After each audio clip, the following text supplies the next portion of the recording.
so we can just have a little introductory conversation.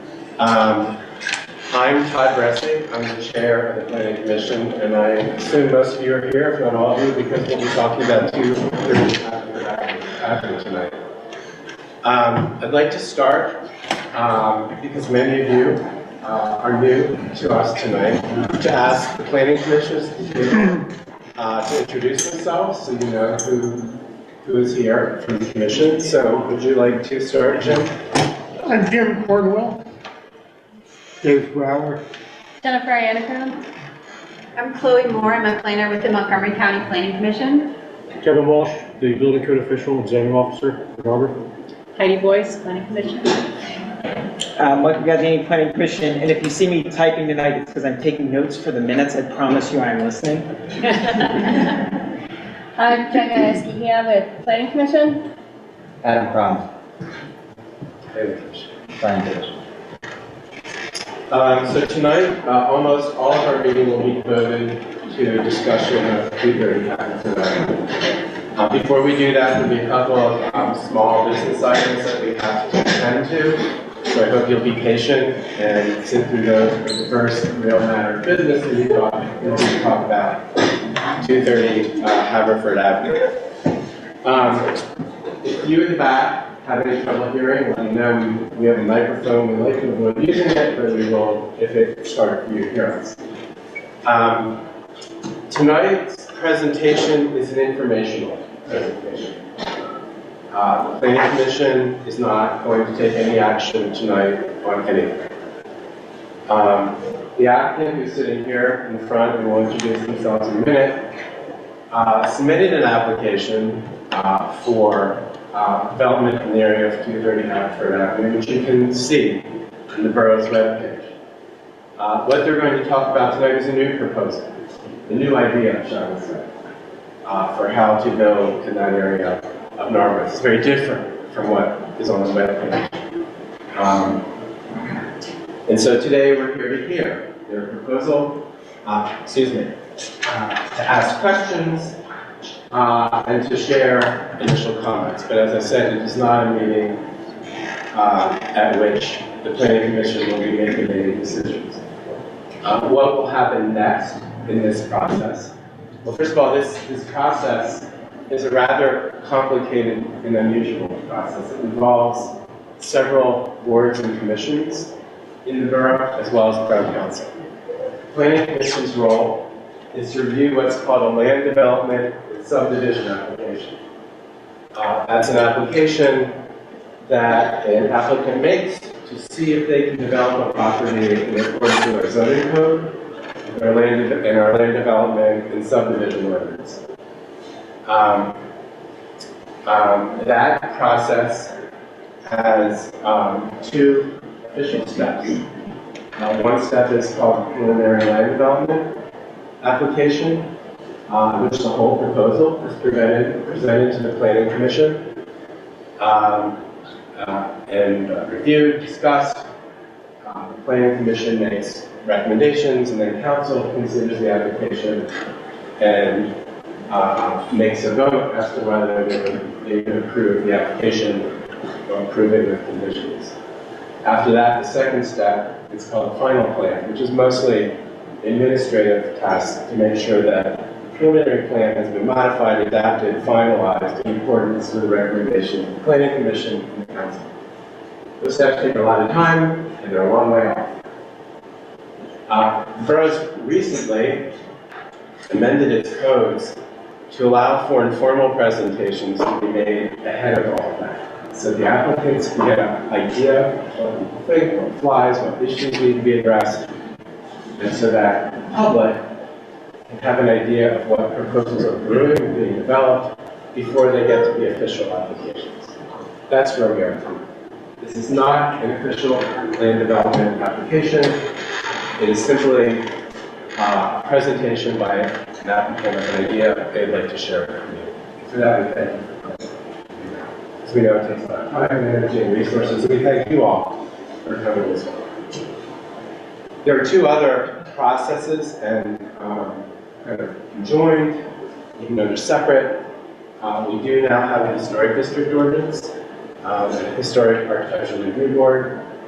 So I'll introduce the chair of that in a minute, and ask him to describe how that works. And this project is an unusual one in that it will also involve a real estate transaction involving a parking lot behind the buildings we have on the south side of Haverford Avenue, public parking lot there. And is Samantha Bryan in the meeting? Samantha, are you in the meeting?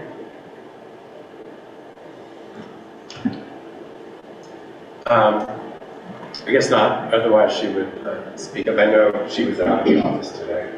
I would like to ask Council President Bush or anyone you'd like to designate to say a few words about that process, the property transaction that's part of this whole situation. Would you like to do that, Mr.? Sure, President. This could be very brief. When the renovations for Station Circle happened, the borough acquired the parking lot, the current municipal parking lot, all the parking on both stories behind the shops on that. However, there is a repurchase option. At a certain point, the owner of all of those lots could tell the borough, yes, I want to repurchase the parking lot. So the current owner of the property has told the borough that they wish to exercise that option. And we are in discussions about the terms of that. There is a legal agreement that specifies how that goes. It takes several years. It's a long process. So in parallel with this land development process, we are also discussing the repurchase of this parking. And this is not, so the option is for the landowner, once the landowner says they want to purchase the parking lot, the borough says yes, according to the terms of the agreement. So that's where we stand right now. It has not actually been purchased, but the process is moving along. So in discussions about that. Right. Fair enough to say. And that occurs independently of what the planning commission is doing. We have no knowledge of those conversations. We look at the application solely as a matter of whether it's consistent with our zoning and our subdivision. The third process is a brand new one that the Historic Architectural Review Board does have a certain role in making recommendations about modifications to historic properties in Narberth, which the buildings in this area downtown have been mapped as historic properties. The chair, Dennis Montaigne, is here tonight. And I'd like that, Dennis, would you mind saying a few words about that process and what about Barb's involvement with the team? Sure, yeah. As Thomas said, this is a fairly new measure. I think it's late in 2021, Borough Council approved the historic preservation board. This was designed in conjunction with the State Historic Preservation Office in Harrisburg, with Norman and concerns and local on as well. And it basically, part of that, important to say, along with the ordinance, there's a body created, there's a review channel created that reviews preservation projects, reviews projects with St. Thomas Square and historic. If we fall into review, it's either for appropriateness, or we have to make a recommendation to the council on whether we think we should move forward, if we have issues to express that. There's also much more work as a group of advisory review. People coming in making changes. These are non-binding, but it gives a chance for us to have some input and give people some other options that they might want to exercise. And this is usually found more in people working on their own, so far. But there's another aspect of it, and that's we're also empowered to create education programs. And I'll put a shameless plug in. This is our first 3 preservation workshops we're doing with Lower Marion's Farm and Lower Marion Service. We did a repair workshop last week We're getting 2 more rooms in interior plaster coming up later this month, and then next month, we're looking at exterior masonry, so pointings, this is my interior. But anyway, so that's the range of things that the preservation ordinance calls for that our department does.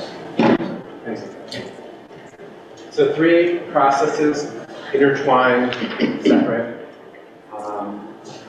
that are related to whatever happens on this site. At this point, I think it's really important for you all to have a good understanding of how the process works, as opposed to what you guys are going to talk about. So if anyone has any questions about the process, not about the project right now, just how things work in Narberth, we can answer a few questions about that. And then what I'll do after that is I'll explain how this meeting is going to work tonight. The process will go through this meeting, then we will formally call the meeting to order and get about our business. So are there any questions, and maybe one of you can help me flag questions from Zoom too.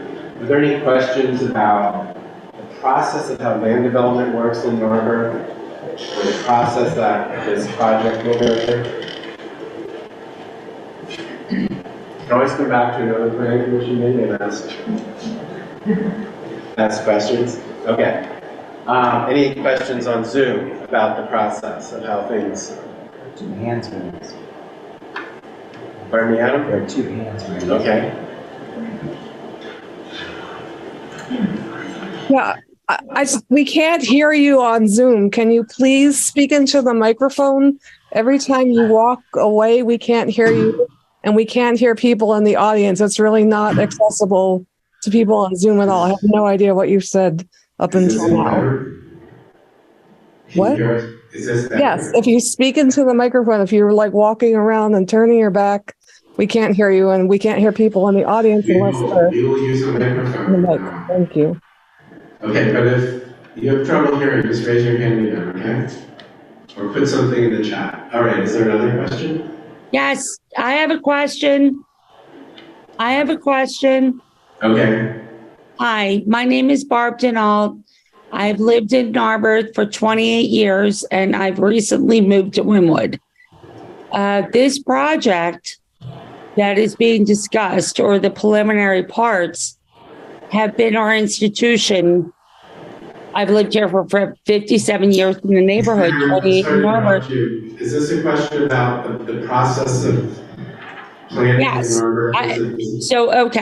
So I heard about this process 2 years ago, and I addressed the board, and everyone said it wasn't true. So I'm wondering why now it's coming up that these rumors are true. I really don't know what you were told 2 years ago or by whom. This application that is on the borough's webpage is more than 2 years old, so I really can't explain what you were told. And the minute the application was filed, it was posted on the borough's webpage. The planning commission had a meeting about it, and it's been on hold since then. And now we're back to talk about some new ideas. So I'm sorry if you felt the information you received wasn't accurate, but I really can't explain. I understand. Any other process questions? I'm sorry, one more hand. Could you introduce yourself, please, if you have a question about the process right now? Yeah. Well, the question I have is, could you please make sure that everybody is muted? And again, that you speak into the microphone, because we can't hear you. We can hear a lot of people in their homes and the different home noises. Okay, we will do our best to do that. Thanks for reminding us. Okay, so a few words about the meeting. As I said, we'll have a few introductory business items that will just take a few minutes. If we don't do them first, the meeting will go long and everyone will get tired and we won't take care of our business. We'll try to move through that quickly. Then we will invite Mr. Rubin to make a presentation. His team is here. And then the Planning Commission all the planning commissioners here will have an opportunity to ask questions or make comments about the presentation. After that, we will open the floor to public questions and comments too. So that will sort of be the order of business. So we really ask you to just hold your questions and comments until the time comes. It may be that if you have a question at the beginning of the presentation, it will get answered midway through. But once the presentation is made, the planning commission has an opportunity to ask questions, then we will open it up to everyone here, and then we will first take comments from the floor here, and then we will take them from Zoom. Does that sound okay? All right. Thank you all for coming. I've actually been looking forward to this. I think it's really exciting to hear what the proposal is and what folks have to say. So without further ado, I will call the March meeting of the Narberth Planning Commission to order. I'll just stand up in front here. Well, what I'll do is I'll just put this over here and change my...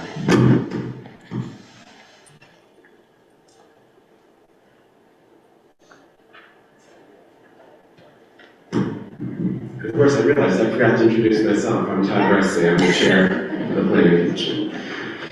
All right, so the Planning Commission is called to order at 7:25. All planning commissioners and our alternate are in attendance, along with Chloe Moore and Kevin Walsh, and our borough engineer, Eric Johnson, is not here, but has sent an associate of his whose name I have in my notes, but not in front of me right now, who will be attending on behalf of the borough engineer. So we will begin with announcements and updates. Chair's update. I do not have any items for the Planning Commission's attention, so we will move to item B, review the February minutes, which were sent around a little earlier. I'll ask if anyone has any comments, questions, corrections about February minutes that they would like to make. By the way, thank you to Adam and Michael for working on those. Could I have a motion then to approve the February minutes as presented? So moved. Jim Cornwell moves to approve the minutes. Is there a second? Second. Dave Brower seconds. All in favor of approving the minutes as presented? Aye. Aye. Any opposed? Uh-oh. Is that working now? Okay, sorry. None opposed, the minutes are approved unanimously. The second item of business is election of secretary. We did elect a secretary last month, but Jennifer has expressed her interest in having someone else do that work, and so Michael Galdini has volunteered to be secretary. So I would like to nominate Michael Galdini as secretary for the Planning Commission for the coming year. Is there a second for that nomination? Heidi Boyd seconds that nomination. All in favor of approving Michael Galdini as secretary? I second. Is that one of your fans? Barb Denal, a former teacher of his. A former teacher of yours. Look at that. Thank you. I think that's a first. Will you spell your name, please? Okay, all in favor? Aye. Opposed? Okay, Michael, congratulations. Hardest working member of the Planning Commission, and it's only his second meeting. And finally, an update. Chloe, do you have any updates from the County Planning Commission? I would just mention that the county is doing a comprehensive plan right now, and all residents are invited to take the survey. If you just search for ModCo 2050 comprehensive plan, you can find the survey in English, Spanish, and Korean. Could you on Zoom hear me? I guess not. Yes. Okay. What happened when I was in this meeting before is that people on Zoom said if you speak directly towards the speaker, it's actually better than using that. Okay. that's But if you're out of the pretty audience facing away from this speaker, that obviously can't. Okay, thank you. Okay, there is a item on our agenda tonight, zoning revisions. We will not be having any substantive discussions about those topics tonight, but I would like to update the planning commissioners on those topics so that when we meet next month in April, we'll be prepared to discuss them. So let's hold 5 minutes at the end so I can do that. Okay, so we will now move on to item number 2, information presentations, 230 Haverford Avenue. With that, I think we've had an ample introduction. I will ask, welcome Tim Rubin to the floor to make a presentation. I will call the presentation up on my computer for you. We'll just take a second. Adam, can you enable screen sharing for me? Maybe if you walk up this way, you can. Sure. And it might work better if you hold it like this. Oh, it seems awkward, but yeah, I know. I'm up for it. You tell me when you're ready. Actually, I don't need that for my part. What you're pulling up is actually for Nancy's part. Okay. So, go ahead. Okay. Well, first of all, I want to introduce myself. For some of you are familiar faces. For those of you that are not, my name is Tim Rubin. I'm the lead on our development team, and I'd like to introduce the other folks on the team who at some point or another tonight will likely say their piece. I have Nancy Bastian, who's going to follow me. She's the architect. She's from Cecil Baker. She's the creative part of the team. And Nancy worked on our 2 developments on the corner of Haverford and Essex, the Ricklands, the former Ricklands building, and 100 Forest. So that's Nancy's handiwork. So also I have Bob Careless, who was on part of the development team for those 2 aforementioned projects. And I have Rob Lambert here, who's with site engineering. And a couple of things to talk about. Out of the gate, I want to apologize for 2 things. One is that, as Todd referenced, this is a preliminary meeting, so it's conceptual in nature. The idea was to present our vision, but some of you might be looking for more substance and, as it relates to either engineering or architectural, things like that. But again, this is our objective tonight was to come in and just present in general terms what our vision is for the subject property. So that's one apology. Second apology is it might appear that I'm reading off the script tonight. And that's because I am going to read off the script tonight, because I have a tendency to ramble, number 1. And number 2, more importantly, I don't want to leave out anything important. And maybe number 3 is I don't typically speak in front of large groups, so I'm a little nervous. So the way that we're going to present tonight is I have planned, in the spirit of the sort of the preliminary nature of this process, I thought it might be helpful to maybe put to bed some of the myth or the rumors that surround this project, because as you all know, it's been several years since we first engaged the borough with this idea, and in that time, given the high-profile nature of the location of the project, there's been any number of rumors out there. I've had folks in the community help me in big ways. Some of you are out there in terms of just trying to drop, as I say, truth bombs, just let people know what's really going on as opposed to the rumors. And so I will start with, my format is basically to just bring up a handful of rumors and give you the facts. And then I'll pass the mic off to Nancy, who can then walk you through our presentation, get a little more into the project, and a little more into the granular. And then I think at that point, we'll open things up for questions, and the rest of the team will be here and happy to answer any questions, or at least attempt to. So with that, I'll start off. Rumor number 1. I'm a typical developer from out of town. with all the stereotypes associated with developers, just out to make a buck. I would like to tell you, number one, that I actually had, I have a very, very strong and long family connection with Narberth that goes back 125 years. And I verified this with my mother, who's in the back of the room.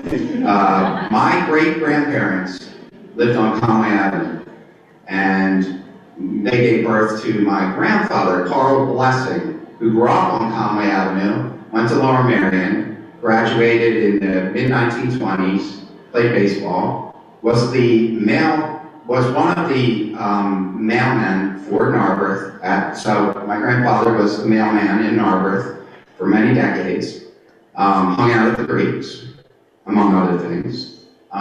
Later in life, he moved to South Narberth Avenue at Rockland. That's where my mother and her 4 siblings grew up. So, as you can imagine, I've got a long history with all those aunts and uncles, and certainly my mother, just all things Narberth. So I am, all that is to say that I am not a stranger, and that I'm very familiar with the borough and what makes the borough special, the history of the borough. And I'll get into that later, but I think what it also does is it creates an interesting dynamic where I view things more from a long-term perspective or stewardship.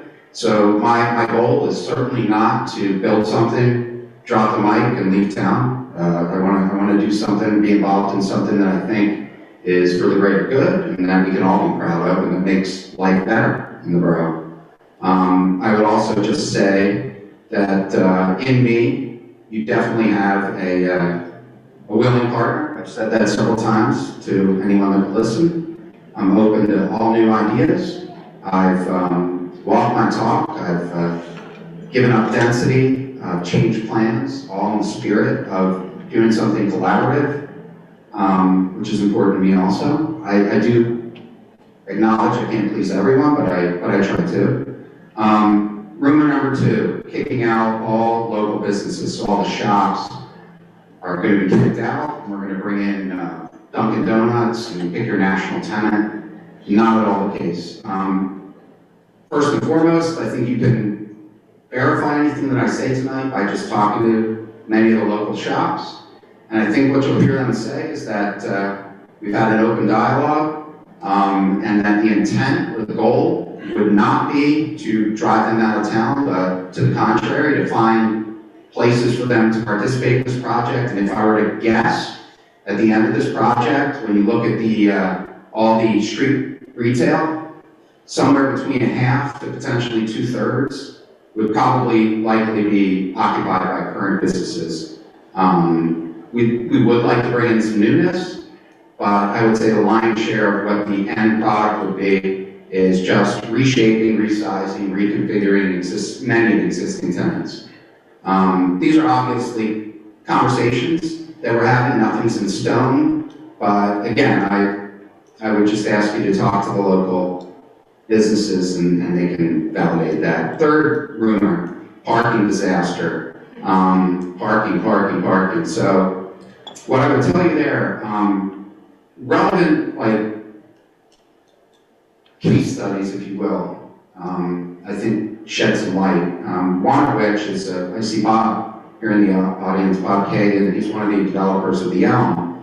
And it just so happens that our 2 projects, 203 and 100 that I mentioned earlier, sort of piggybacked on the entitlement process of the Elm, so I got to witness a lot of the feedback, a lot of the concern. I think it would be safe to say that there was just a lot of fear of the unknown as it relates to the Elm. And again, I will throw an asterisk out there and say a lot of what I say is certainly subjective, admittedly, but I personally feel like the Elm has been a great addition to the borough. I think that you can say what you want about the subjective aspects of it. It's always in the eye of the beholder, but the fear that it was going to create, say, a parking nightmare, or that it was going to loom hideously over the borough, I think most people would agree that's not the case at all. In fact, it's brought in a great demographic that patronizes the shops. The parking around the Elm, I can tell you, from my daily, twice a day, 3 times a day in the borough, There's ample street parking around the Elm anytime that I drive by. But I would also say that's just an anecdote. I can tell you that as it relates to our project, what we did was we simply we conceived of a project that not only met the Narberth Borough zoning code, but actually did better than that. So in other words, we de-densified. We could build bigger, but we wanted to leave some excess parking in that lot. So again, I would just point that out because that's meaningful, because that code is there for a reason. And the fact that we do better than code is meaningful. I would also say that there's some unique things about Narberth that you all know. One of the unique things is, as it relates to like census data, that 70% of the renters in Narberth have 0 to 1 car. Narberth, not telling you anything you don't know, but it's very walkable, very bikeable, so it's disproportionate and it ranks extremely strongly as compared to other municipalities that are local in terms of biking, walking, and just mass transportation. I would say this as it relates to parking. Most of the tenants, as I mentioned earlier, that are going to occupy that street level space are existing tenants. So there's not going to be a ton of new tenants that are going to come in and generate some unusually high demand for parking. And in fact, as it relates to that street space, technically, and Nancy will get into this a little bit more, but technically we actually, at the end of the project, end up with slightly less retail space. And part of the reason is we have designed a public plaza, like a pocket park, that again, I'm not going to steal Nancy's thunder, but it's an area that would otherwise be a shop, and it's actually like an outdoor area where there's going to be tables and chairs and potentially a landscape and string lights, and what that does is it activates an area. It creates a nice wide connection to the parking. It allows us to set back what would be the lobby for the upstairs off of Haverford, so they're not taking up street front. And it just creates a nice place for people to hang out. Another important point, very relevant, is, and this is a little bit of a page out of the Elms book, but we're certainly going to pre-screen our prospects as it relates to parking demand. There's plenty of people out there that have no car or 1 car, and again, you have to remember where we're talking about, physically, basically connected to the train station. So there's a lot that can be done just through screening out people. And again, the Elm did a great job with that. And just finally, as it relates to me personally, I've got a long history with mixed-use developments. In a prior life, I spent decades on mixed-use developments here, there, and everywhere, and I do think that there's definite merit to the shared parking component of the parking code.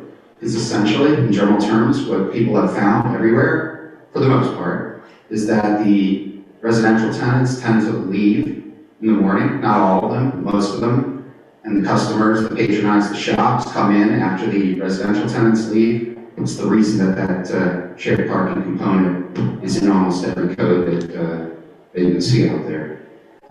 Fourth rumor, this will be a huge monolithic project and it won't fit in with Narberth. I would acknowledge its high profile location, no doubt. Makes it feel bigger than it is, I would argue. However, I would also just remind you again, facts mean something. The height, in terms of scale, the height fits in, and again, I'm not going to steal Nancy's thunder, but relative to many buildings in the borough that are 3 stories, what we propose fits in with that same scale. So that's important. I already talked about the commercial component. There's technically less commercial when we're done than when we start. Not a tremendous amount, but there is less, not more. And again, just putting things in proper perspective, along Haverford, we're proposing approximately 20 apartment units above. There's also You'll see later a plan to convert what we refer to as the Little Gym building into some loft apartments. But when you look at the new square footage that doesn't exist right now above the street level, you're talking about 20 apartments. Again, relative to the Elm, that's approximately a third the size. So these are just important things to consider. And then the final point in terms of the large, looming, monolithic thing is that we're going to lose that small shop feel. Well, there's lots of examples in the borough. I'm going to give you two, where you have a bigger building, and then at the pedestrian scale or at street, you break that building up into different shops, and each shop has its own storefront, its own identity. So when you're walking down the sidewalk, it feels different. It's a rhythm to it. It's a lot of little shops. One example is the old Y, and I didn't want to miss any tenants here. So across the street from our proposed project is the old Y building, the brick building that starts on the corner of Forest that I referred to. You have the Puff Gallery, Bookshop, Brandt Sons Jewelers, Allstate, Pottery Corner. These are all tenants within, if you step back across the street, and I would ask you to do this, and look at it, those are 5 tenants that are underneath one building, one brick building, but it feels different in the street, a lot of them. So that's important.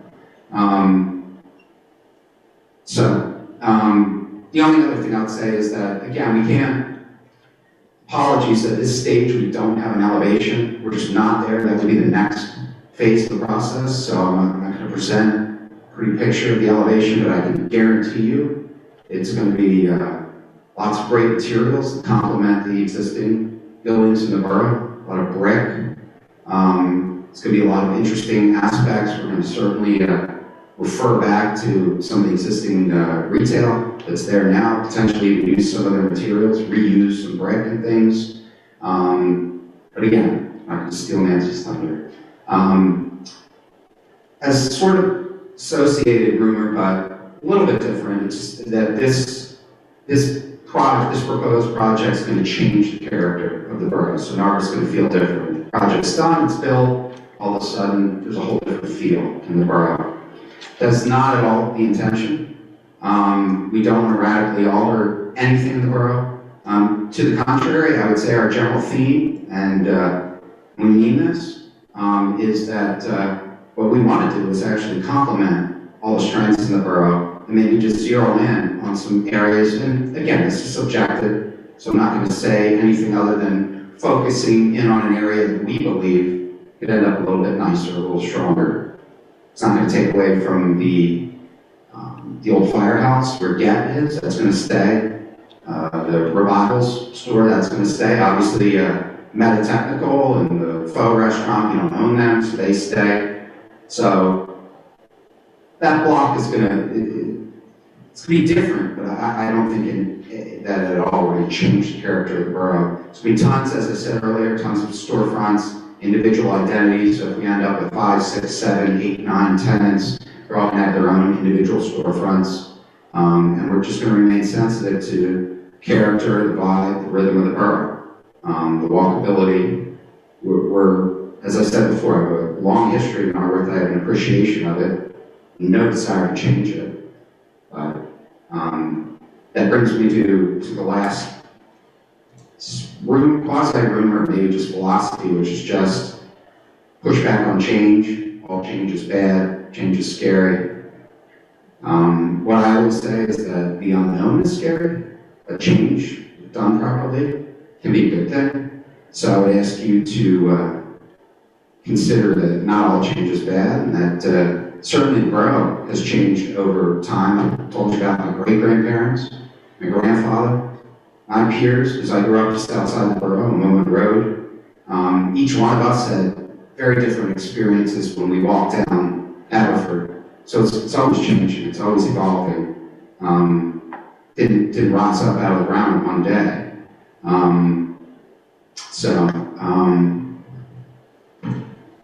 I would say that here are a couple of specific things in terms of positive change. So we leased up some chronically vacant space. We bring a few new tenants in to improve the retail mix. And I can remind you that, I'll give you an example of a new tenant that I think is amazing, and you probably agree is amazing, but it's a new tenant, Shift. It's a new tenant. I mean, a year ago, Shift didn't exist. And if the philosophy was no new tenants, pushback on change, it wouldn't be here. Now they're part of the fabric. It didn't even take a year, I don't think. I forget when you started, but it's been pretty fast. I would say, mention again that Public Plaza. It's a cool place. I hang out. Many of you may have seen me and thought I was potentially a drifter or something, hanging out at the benches and at Station Circle, but I'm just checking on progress of things. But I could always use a new spot to hang out. I think the Public Plaza would be cool. Environmental sustainability. We have plans to adhere to the Green Building Code, do cool features. My wife sent me a text not long ago of that. What is it? Bee breaks. Bee breaks. I mean, small, but you get the point. I mean, this can be done right. So we can mix in some great materials because, again, this is subjective. You may love every one of those shops in the proposed pathway of this development. And that's totally understandable, but what I would say is we can create some pretty cool stuff with some great materials that complement the things that are already in the borough. The other thing that we like about our plan is it showcases the old firehouse, the Get building. So rather than it being buried in there the way it is now, we stop our development, which Nancy is about to show you. We stop short about 25 feet, and that really showcases that property. It can be shined up, it can be something special. So that's an opportunity. Same with revivals. I would say that, not to be overlooked, because this is big, is we are like 25 years late to this trend of bringing people in, maybe 30 years at this point, bringing people in, mixed-use developments, embedding them into different municipalities, and almost every time the result is predictable, which is you're bringing in young professionals, you're bringing in a lot of empty nesters, so a lot of the residents of these projects are going to be people that are local, and maybe want to downsize, sell their house, and move into an area or a property where they can walk out the front door and eat, drink, and do things. That's sort of why you rent one of these places. But the other thing, in addition to patronizing all the shops, is a wise person told me that not to overlook the fact that these people are going to be selling their single-family homes and freeing up homes for new families to move in the borough. So I hadn't thought of that, but I thought it was a good point. So I guess what I would do is wrap up, hand this off to Nancy, and just reiterate that I do recognize I can't please everyone, but I would say my one goal for tonight was just to put to rest some of the myth and rumor, shed some light, introduce some facts here, and then just take it from there. So, Nancy. Thanks, Tim. I don't know, Todd, if we can pull up the presentation. Okay. Just to reintroduce myself again, Nancy Bastian, an architect and partner at what is now called CPP Architects, formerly was Cecil Baker and Partners. Our founding partner has recently retired. I've only been there for 35 years though, so I'm kind of the newbie. Anyway, I'm happy to be here tonight and to show you about some of our ideas here. I really liked hearing Tim talk, and I hope you all see he is the real deal. This guy texts me on weekends. I had an idea. Could we possibly think of doing this or that? Or he really cares. And I think as a developer, he doesn't have to be doing this, but he really cares about this community and this project. It's awesome. So hopefully people can see this. This is the existing site plan. And I know people in the back are not able to see this, but the two green buildings on the left are the existing buildings that are not part of our project, and then we start, and the parcels that Tim owns then go all the way over to Narberth. I mean, if you're in front of their presentation, I mean, on the other side of that gentleman's who is sitting there, go to the side so you can speak to their presentation. Let me try. Let me go read.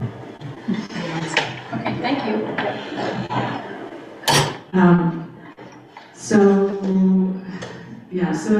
And I'm sure people are, I'm guessing, aware of this parcel. You see them, the structures on Haverford Avenue, and then we come up Narberth Avenue. Site is triangular in site, and you see the North Narberth building, the two-story building, and then the parking in the middle. There's a total of 49 spaces in that parking lot, and I think 3 additional off to the side for 52 spaces. In total, the retail along Haverford Avenue is about 18,400 square feet of retail. And then the North Narberth building is another 9,300 square feet. So what we have done in looking at this are looking at ways to redevelop this, to bring some more density to this site, to kind of use what the strengths are here and to build on them. If you go to the next slide, these are just some photos of the site and the buildings. The North Narberth Avenue buildings in the upper left-hand corner. The Revivals is at the corner here of Haverford and Narberth. You see the Get Cafe building there, and then we continue along. After the Get Cafe building, everything is 1 story tall. So you see in the middle on the top is a photo of a typical 1 story building, the village streets. And in the upper right-hand corner is a photo of that 4-foot wide pedestrian passageway back to the parking lot. So when we really started thinking about this and how we could sort of build upon the strengths and end up with something with actually just with more density here, to have 1-story buildings, doesn't bring any people living here, doesn't bring extra life to this part of the block. And so when we started looking at it, if we go to the next slide, we came up with a scheme where it's hard to see without a pointer, but in the middle of the proposed building is that plaza that Tim mentioned. So to the right of that plaza is the Get Cafe building. It will now be fully exposed, thank you, on that left-hand side to a plaza. So now the way back to the parking lot, as well as the way to an entrance into what will be 2 stories above at that orange location, that will be a lobby, a residential lobby, leading you up to 2 stories above here, the residential units. We are proposing an infill from coming from the left over to this plaza area, which would be a 3-story building. We would renovate the Get Cafe building and open that back up there. And then to the right of that, there would be another new 3-story building, which would have a staircase inside that building that will take you up to the 2nd floor of both the new building and to the Get Cafe building, which now has a staircase that sits to the left of that building that would be gone. And then the corner Revivals building would be renovated as well. What's really interesting, I think, about this project is the opportunity to have a mix of restoration and renovation of existing kind of underutilized properties, and then the new construction. And in the back, the 2-story little gym building would be renovated to 8 units total. So the parking lot would stay exactly as it is. Sort of the beauty of this scheme is there's no reason to change that parking lot. The access to the parking would stay the same. As I mentioned, there's a total of about 52 spaces here. There's trash and loading that exists already back here, and that would remain as well.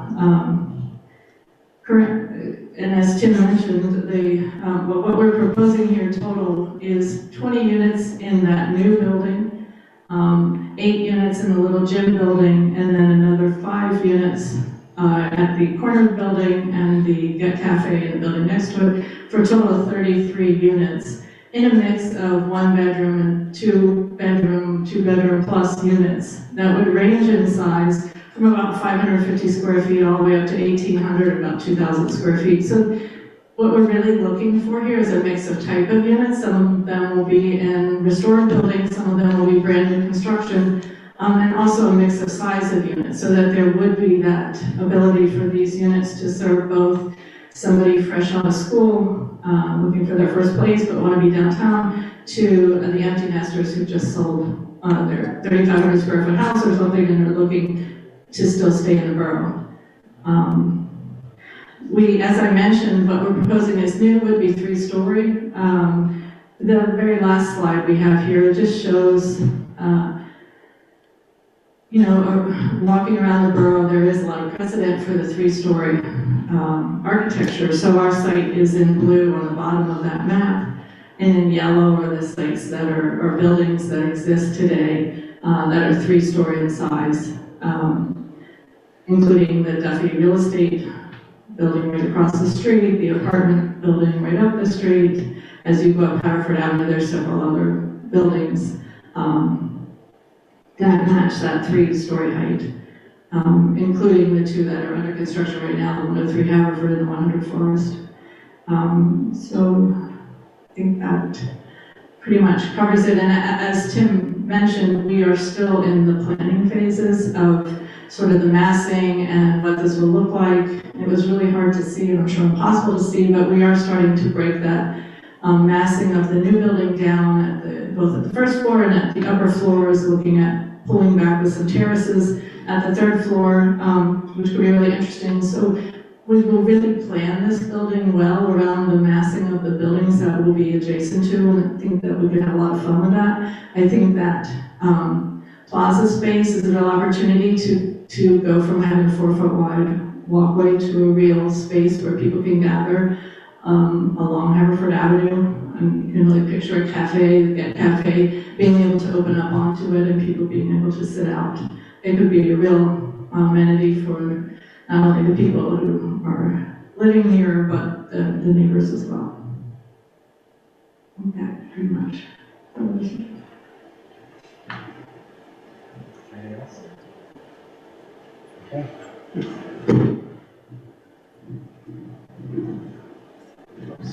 Wrong way.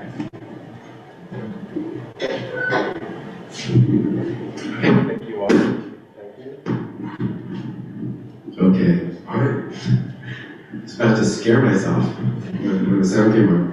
Thank you very much for sharing that with us. We'll start with questions, comments from Planning Commission. We'll start at this part of the table. We'll go all the way around. So all the commissioners here will have an opportunity to ask questions or make comments. And then after that, we'll open it up to public comment. So we'll start with Jim, are you ready enough to take this mic out of my hands? I have never shrunk from this obligation. A previous scheme had underground parking. Has that idea been abandoned? Yes, we found. In order for the folks at home to hear, we're going to have to do the cumbersome thing of asking you. Maybe Nancy and Tim, you could come up so the mic is more accessible.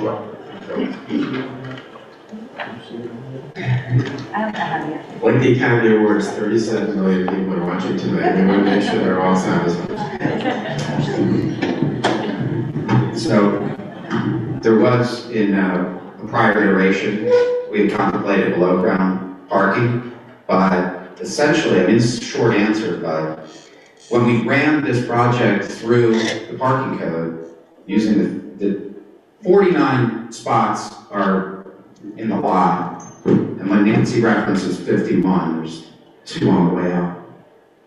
But when we ran the proposed project through the parking code with 49 spots, as I said, we ended up with excess parking and didn't feel the need to park below grade. That's a short answer. I don't know if you want to elaborate. That's a good answer. Okay. So a consequence of that is that you don't have to demolish the strip of buildings. completely. Is that a fair statement? Yeah, it's less invasive for sure, yeah. Because that would have been a consequence Sure. of underground parking, which Absolutely. among the rumors that I think have been floating around. That's number one, my opinion as an architect. That's the thing that worried me the most. And the consequence of that is that the texture of the streetscape has a fighting chance to remain as we know and love it. Fair? Fair, very fair. All right, thank you. Other questions? Okay, Dave, just hold your hand or hit, Bob. Just to finish up that thought, this necessitates the egress of the parking through the station circle. Is that correct? Correct. That's a given. So whatever redevelopment of the station circle happens, we'll have to accommodate that requirement. I just wanted to make that clear as an endpoint to your question. My question was, if I remember correctly, there were 4 or 5 parcels, separate parcels that made up this site. Sure. Are they being merged into one? Is that how you're approaching Looking it? at the legal brain, yes. Yeah, okay, so that's how you're going to approach. Correct. Dealing with the zoning board. Yes. Okay, that was my question. Do you want me to comment on the egress part? No, I just wanted, Oh, okay. I'm sure some people will think about that. Yep.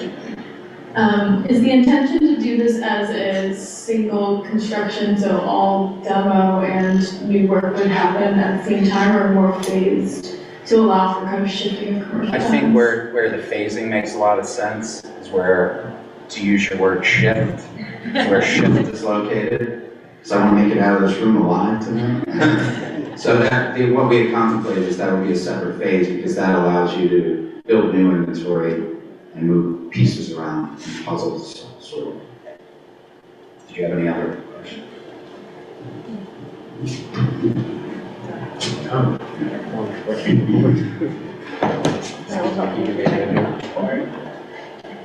I don't know that this has to be towards the alley, they don't need it. That may be.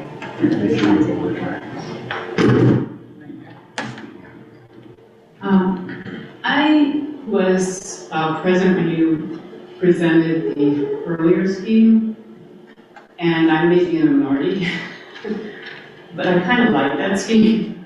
And I'm wondering why you switched gears, and I also wonder why you can't build on top of the existing parking lot. The reason I ask is because I think there was a reason why at some point council voted to make this side of Haverford Avenue 2 stories. There was a study done actually within the planning commission that determined the sun angles and how that street will feel when there's 3 stories on either side. I just feel like the 1-story structures allow more light and air onto Haverford Avenue. It's a nice street to walk down because of that. I also feel somewhat protective of American Family Market, which in historic photos has been looking exactly like it is now since 1915. It is an historic structure. I would be curious what the Harp thinks about this demolition plan, since technically this site is covered by the ordinance that we have, historic preservation ordinance, and technically you can't demolish those buildings without their certificate of appropriateness. I would just like to hear why we couldn't consider leaving those structures at least as a 1-story along Haverford and perhaps build on the parking lot. I don't care if they're 3 stories back further, personally. I mean, I shouldn't say I don't care, I said I think 3 stories would be appropriate back further, but not right on Harvard Avenue. And I don't support tearing all those buildings down and do that.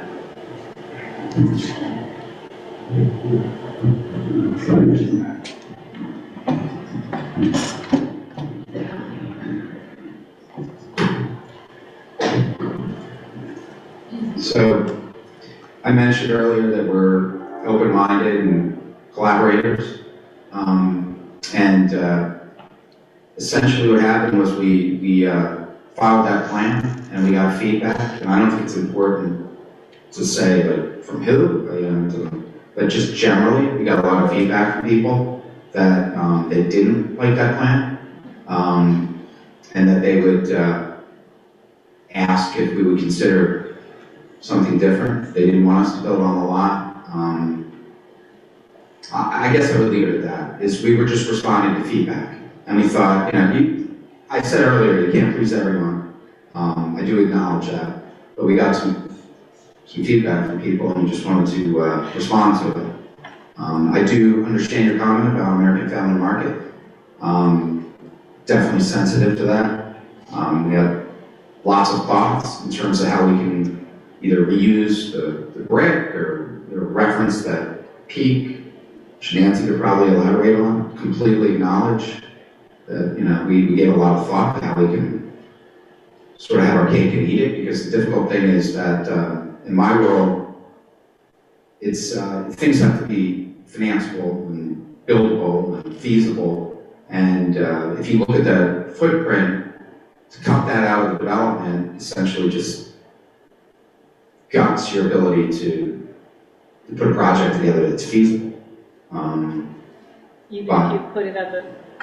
Well, your question about the back lot, that was just a completely different project.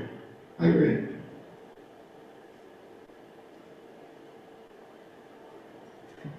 Do we have any questions on it?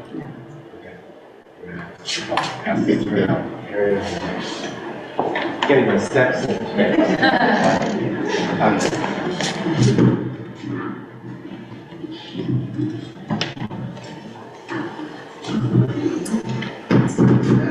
Thank you.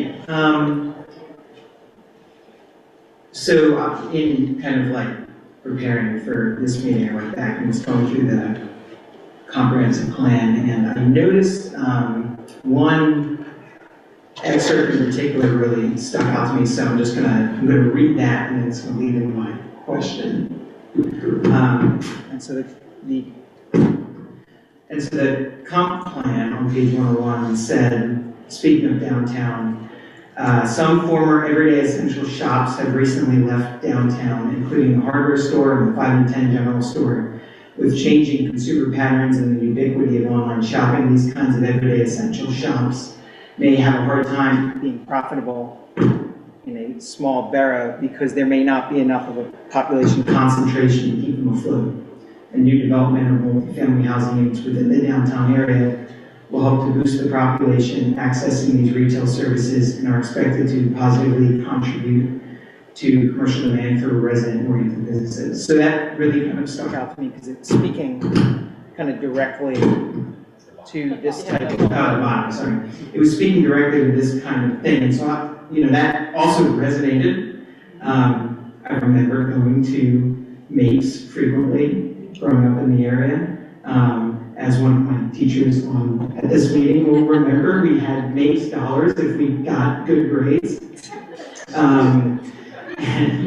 And I think that, and especially with Bricklands, there is something kind of lost when you see that sort of turnover. And since you're the owner of that entire kind of site, it sounds like you have had conversation or in close communication with your commercial tenants.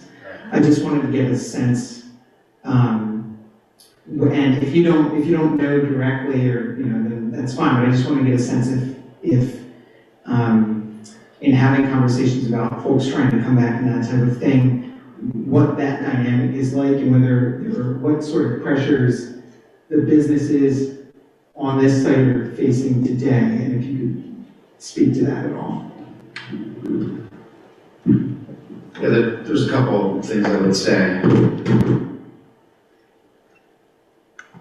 Specific to Mapes and to Ricklands.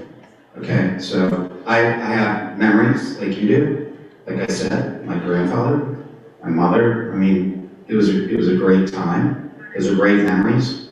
But much like Ricklands, if you were to talk, if Jed and Charlie were here, what they'd tell you, and I didn't pay him to say this, is that they had no succession plan. Nobody wanted to be involved. They struggled the business model, much like in Bryn Mawr. As you referenced earlier, it was a different era. There was a different demographic, different dynamic. Mapes, I mean, case in point, I wasn't the owner of that for a good long stretch there when it was not. Not only was there not a Mapes, but there just was not a prospect for that physical space, because that's something you didn't mention, but I think it's very important for people to understand that if you want a dynamic street front, activated, action, fun memories, they're new memories, they're still fun. You have to have the right size and shape, configuration to accommodate today's wave of tenants. Again, case in point would be Experience leasing the new project where Ricklands was, or Cadence. There are prospects, none of these are nationals, but they're cool prospects that I think would be really well received. And along the lines of what I said, there was a time when Shift was new, it's great. There's other new tenants that are out there that would be great, that would otherwise not consider coming to the borough. I know that because they told me. What they loved about it was the width, the column-free space, the ceiling height. So in addition to like demographic changes, there's just physical challenges with those spaces. So as it relates to current tenants, I would say that across the board, it seems like with maybe the exception of Easy Phone, everyone wants to maybe potentially be like a little bit of a different shape or size or whatever. We're just figuring things out, but I'm willing to, we have open conversations about trying to accommodate those needs, but that would be my best shot at answering your question.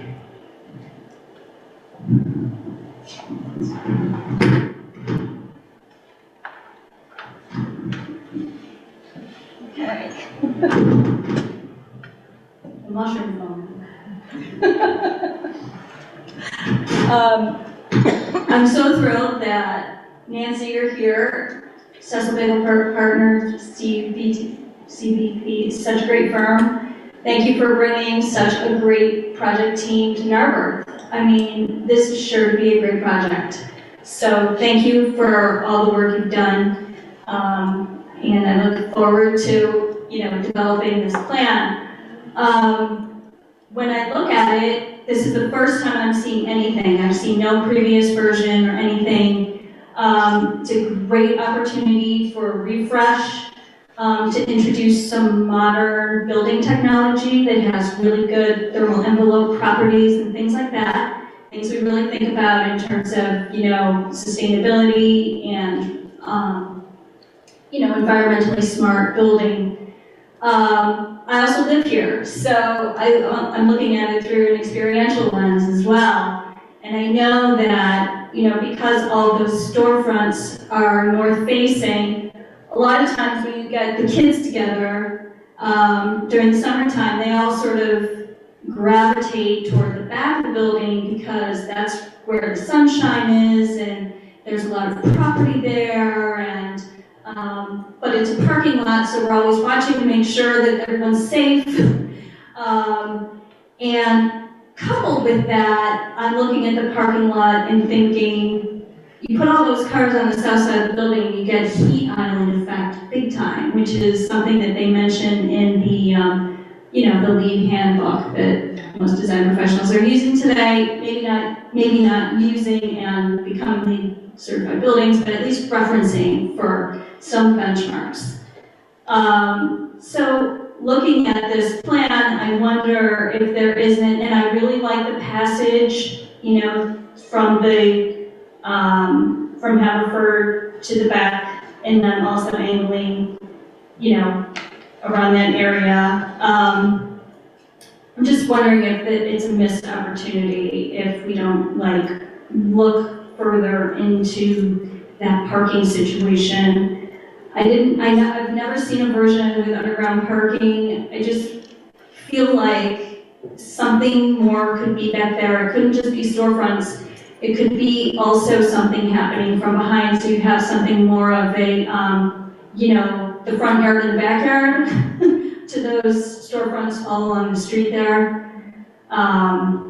Maybe some more vegetation. I don't know if are you working with a landscape architect at all? I think those are great comments. And in looking at that plan, you can't see the little trees, but there is an opportunity to really change the feel of that parking lot with the addition of trees. But I really love your idea of finding ways for that retail to connect to the back as well, so that it's less that we're just looking at, right now, it's really the backs of buildings. But there could be, because we will have that residential lobby facing that parking lot, so there'll be other opportunities for retail to face that way as well. That's really exciting. But that parking lot is a heat island, and we can look at ways to help alleviate that.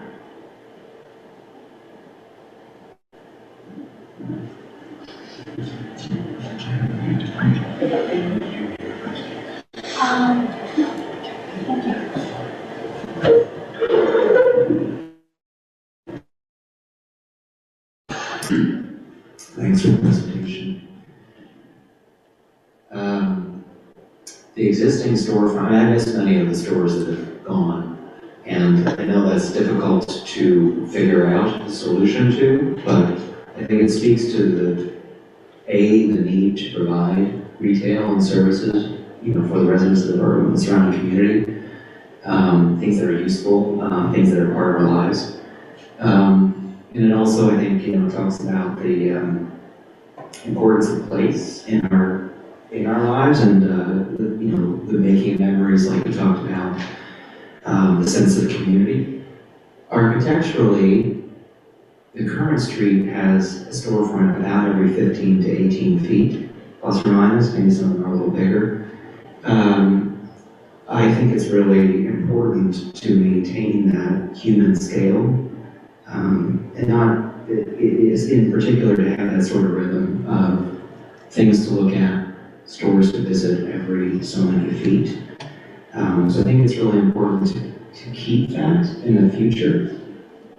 I share Heidi's concern about the solar access to the street, but and part of that is also seasonal. In the certain months of the year, the sun is more directly overhead.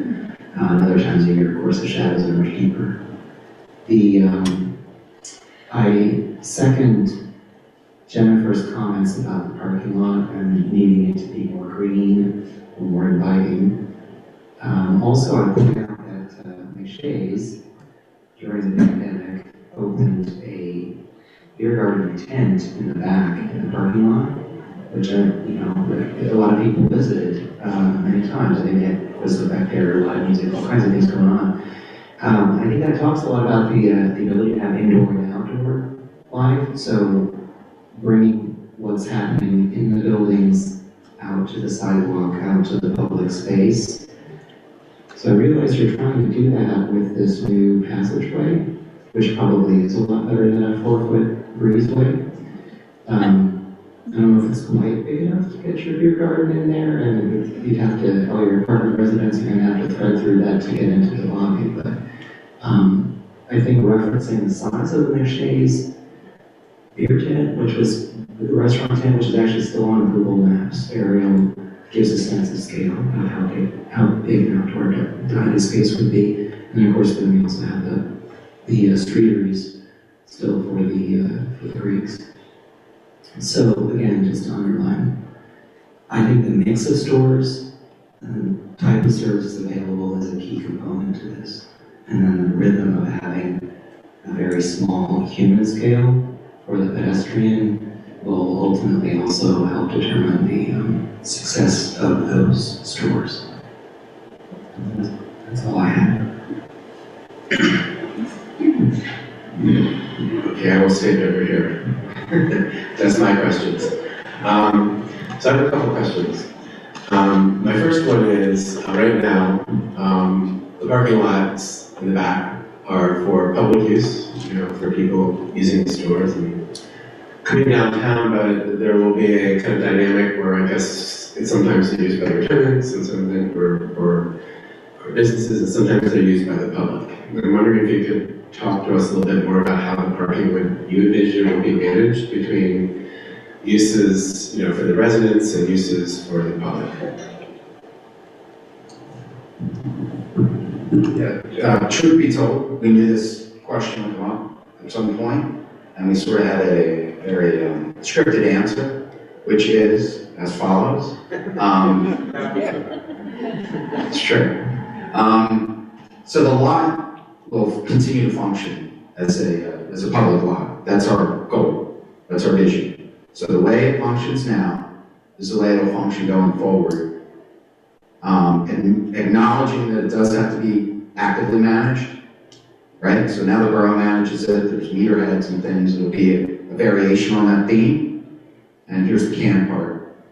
We want to work with the borough and look forward to working with the borough in terms of coordinating that, because in a little bit of a way, it's a public-private type thing, but we don't, I don't have specifics that I think we're not ready for prime time to get into that, go down that rabbit hole.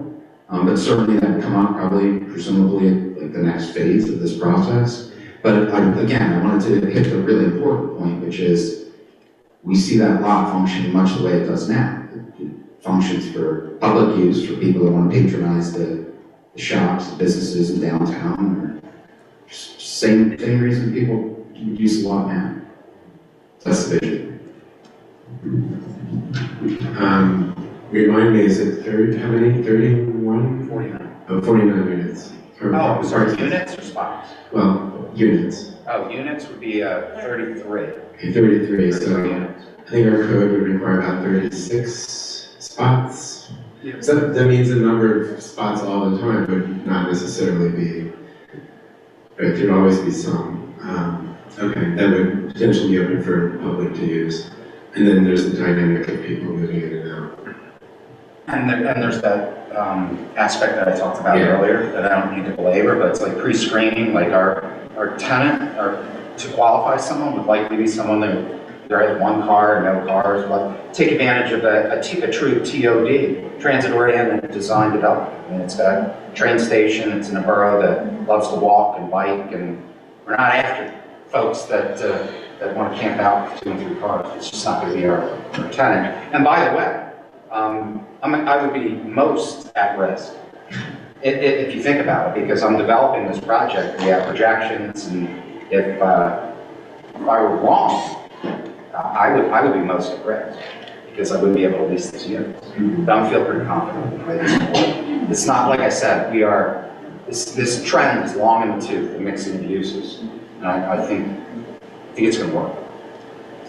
I have another question, which is about the drawing we're showing now makes it appear as if there's potentially separate buildings or partitions in the new building that you're proposing to the left of the orange, the plaza and the orange entryway. And my understanding is those are rather illustrative at this point, those breaks. Realistically, what kinds of shop widths do you think shop owners are looking for, or do you think that what would the typical widths be, do you think? Is there a way that you can say where you think that will land?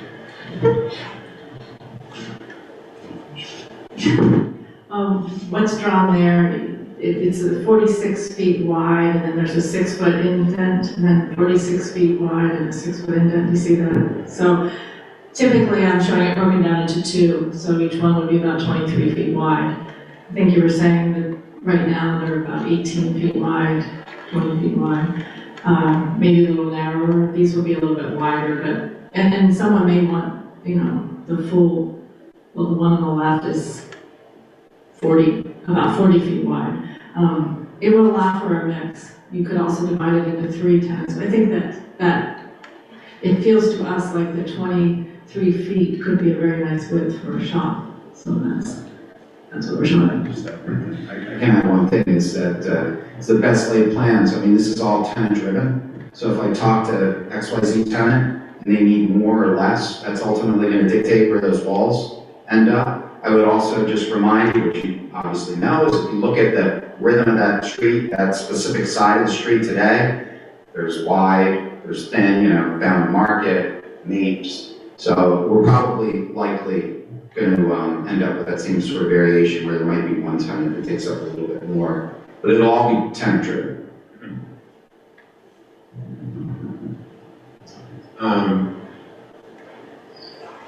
Another question I had relates to a comparison with the other side of the street, or the part of the south side of Haverford that has multi-story buildings. Most of those also have independent entrances to the residential above. So you don't only have a store entrance, but you have a building entrance. And if you ever went and count the number of doors on Haverford Avenue, it's incredible. You're proposing a kind of consolidated access, in one point. Do you have any other ideas about how to kind of replicate that kind of rhythm? In graduate school, we call that porosity. But that rhythm of doors and people coming and going every 8, 10 feet along the street, are there any ways you can help build that in, even though you have one main entrance to the residential at the back? Well, that's focusing on the new building, but then, the Get Cafe and the building to the right of that would each have their own entrance up to the residential above. The building on the corner would have its own entrance. So really, there will be quite a series of entrances. The entrance to the apartments for the new building being off that little plaza is something we could debate, and maybe as we really get into it, find that there are other places that make more sense, but it felt a good way to activate and a reason to come through that plaza and for people to, I think, feel really comfortable who are going upstairs. So, but I think we're thinking of that as storefront as well, if you know what I mean. So you're opening onto Haverford, but you're also opening onto this passageway. And it feels important to me to have that not feel just like a passageway and sort of you're walking through it with no life on it. We want a lot of life on that just to feel activated, which it's currently not at all today. There's probably lots of simple aesthetic things that we can do, because if you think about how those doors that you referenced, how they're used, I mean, it's probably not on a very frequent basis, because it's just the person trying to get up to the apartment. Is that something you're referring to? Well, I don't think that it's really active, so there could just be ways to mimic that look. I mean, if that's something that people are interested in. Because again, I can't imagine, I spent a lot of time over by, say, the bakery, seeing people coming in and out of the apartment door every so often, but I can't say it's something like, it's like high traffic. So there's probably aesthetic things that we could do to make it interesting, but that would be my only other comment. Okay, I have one other question either for you or for your attorney, if I could. I'm assuming there will be certain kinds of zoning modifications or amendments that you'll need to seek in order to build this. And I also know at this phase of the game, you don't know exactly what they all are, but I'm wondering if you could comment at all about what kind of zoning modifications you think that you'll be looking for.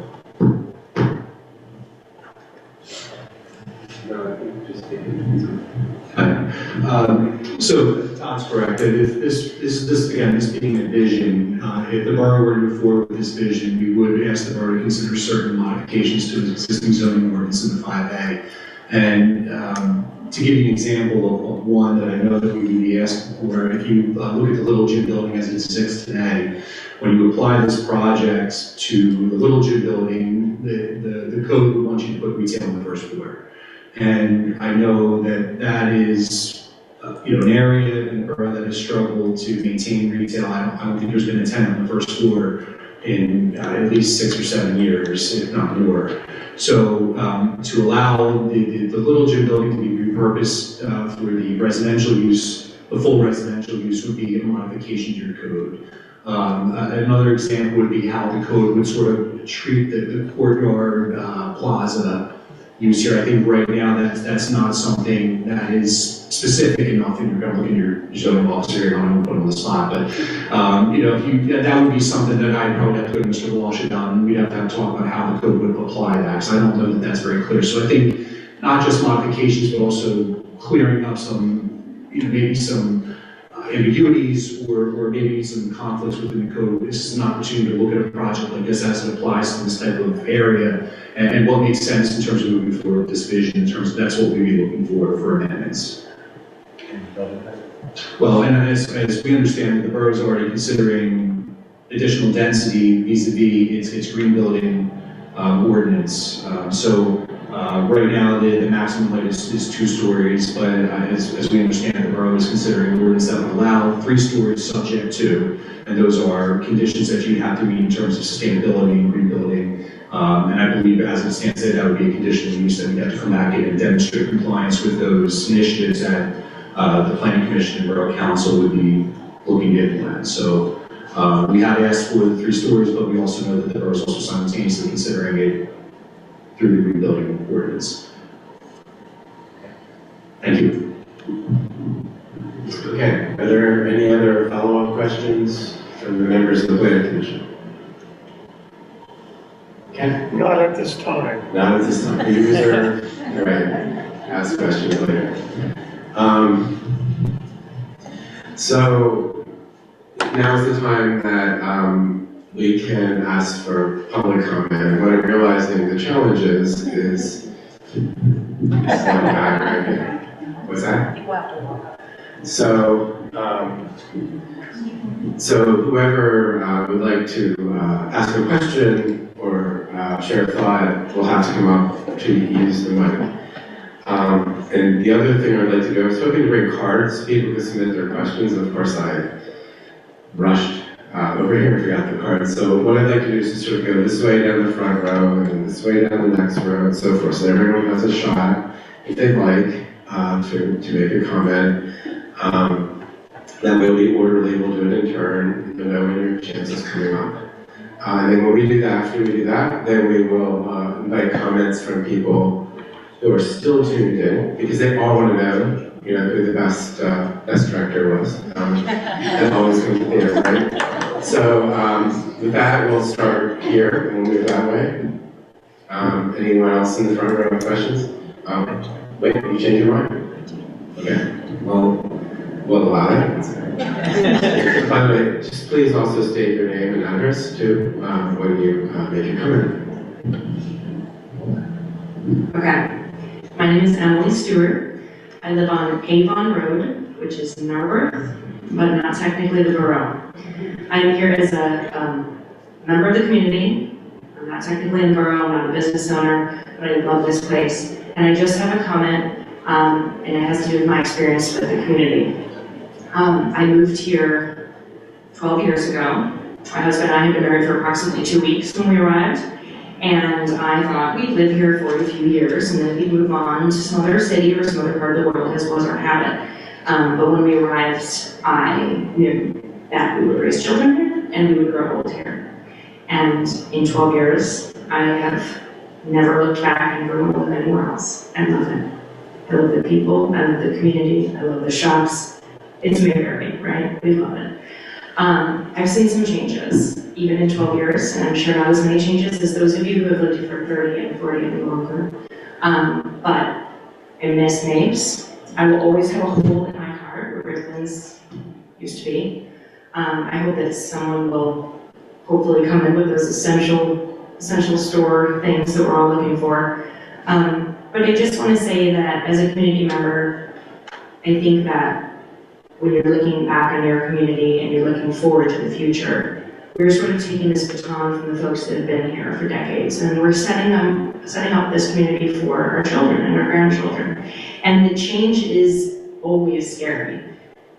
Change is hard and it's difficult, but I do think that we have an opportunity here to be a part of this change. So instead of saying, okay, I don't want to see change, I don't want to see anything change, I'm really feeling cautiously optimistic. I feel like there's some wonderful ideas being presented here, and I would love to be a part of the conversation that makes our community even better than it used to be, and builds on the successes of the past, and moves forward into a new future for our children. So I just want to say, I think there's probably a happy medium between anything goes and nothing ever changes. I think we do need to hold developers accountable. I think we need to see that they're walking the walk.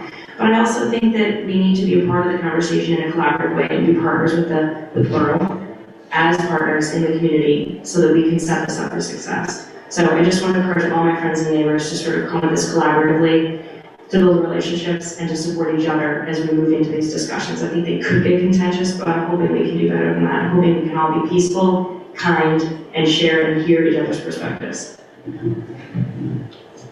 Okay, that's a great start, I think.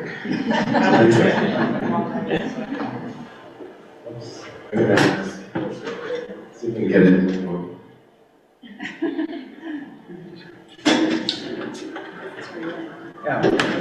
Sorry.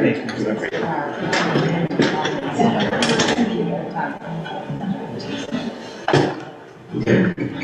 Let me just state your name and address. Nancy Herman, I have the gallery on Essex, North Gallery on Essex Avenue.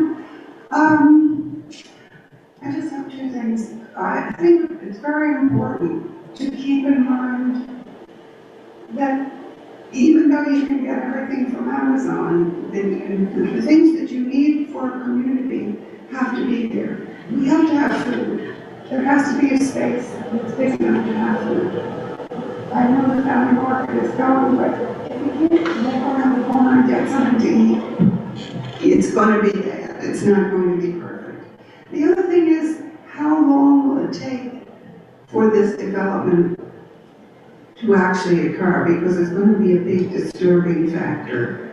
Do you know that? Thank you. I can't tell you definitively. I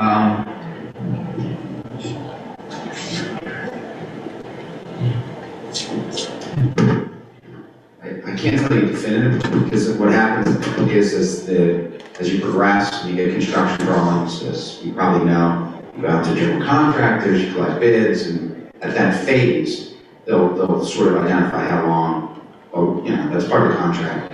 So it's premature right now, but if I had to guess, it's definitely longer than a year, and it's likely less than 2 years, so I would say it's probably in that 14, 16 month time frame. But again, don't hold me to it, because I know where you live. Okay.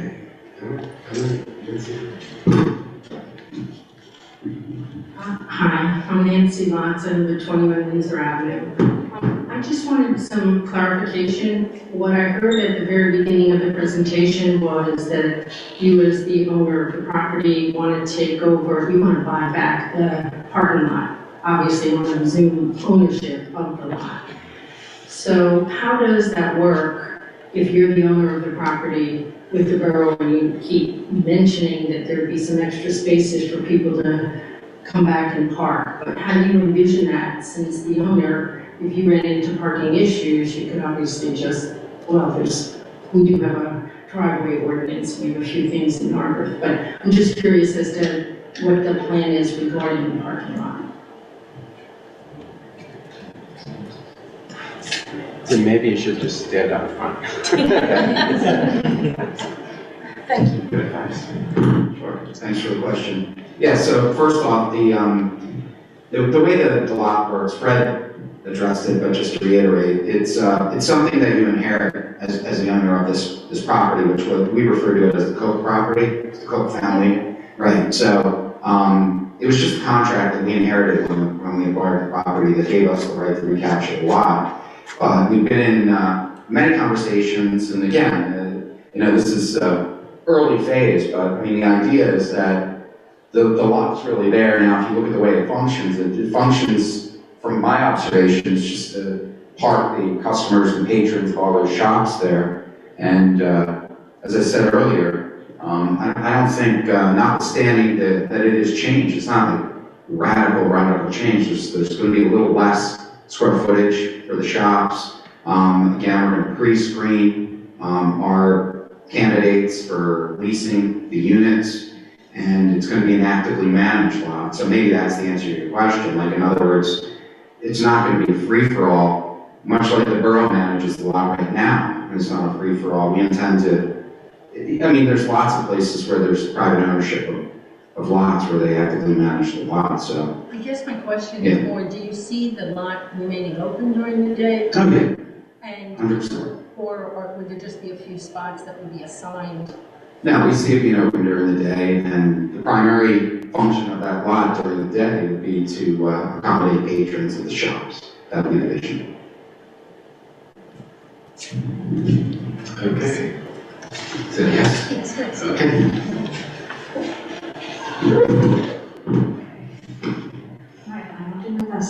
My name is Mark Kane. I am the former owner of 2 businesses in this parcel of land that's being discussed, and I thought I could offer. I do have a question for the planning commission. Sure. I could offer maybe a more unique perspective as a business owner who was there for over 10 years for one store and 5 years with another. And there's been a lot of talk about walking, walk, and I can tell you from firsthand experience in dealing with Tim Rubin, it's been nothing but a positive experience for us. I'm going to preface this by saying that I sold Swan Dancer a year ago, and we recently closed Village Treats. And for somebody who may not have seen the Facebook information, I'll say here, is that we decided to close Village Treats for our own personal reasons. My husband was retiring, we're going to be doing some traveling, relocating, and we were not able to find a buyer within our timeline for this happening. We had already worked with him in relocating and moving over to 100 Forest Avenue. In 2020, he came to us and sat down from day one and explained what his plans were, what our future looked like, and was working with us from day one up until just a few weeks ago in working on our plans, and everything is very positive and forthcoming, and honestly, I'd say almost to a fault. So I'd say, maybe you should tell us all of this at this time. But we are not leaving Narberth because of any development. Had our plans and might not be changing, we would happily be staying here and dealing with Tim Rubin on moving to these new properties. So when our plans changed, he worked with us to help us move forward with our life plans, since we weren't able to find a buyer, and didn't put us in an uncomfortable situation in dealing with this. And we feel really fortunate to have had a good experience in dealing with it from day one, and knowing what our future held, and then as plans changed and not being tied down. Narberth, I think, is very lucky to have somebody to work with like this. My question for the Planning Commission is, for the historic value of this strip, for preservation, does that mean keeping it as is or keeping it in the style of, is there a definition between the two? Like, it absolutely can't be torn down or just has to be rebuilt and look the same? Actually, I'm so glad we now have a historic architecture review board, because that really is a good question for Mr. Montana. Would you like to tackle that question? Okay. And I'll state the caveat that, we're not dealing with a specific project that Harb has not seen it yet, has not even had an inkling of it. So this is not sort of an official comment about this particular project in general. The way the ordinance is written,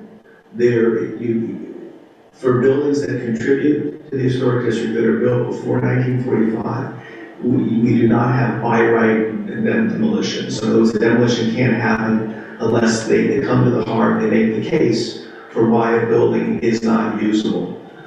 We anticipate this to be, typically the issue having to do with residential construction, but it would be the case with commercial buildings also. preservation in general, from a broad standpoint, is not looking at freezing a place in time. I mean, that's not the objective of it. The objective is to realize that change is going to happen, and that to manage that change in a thoughtful way.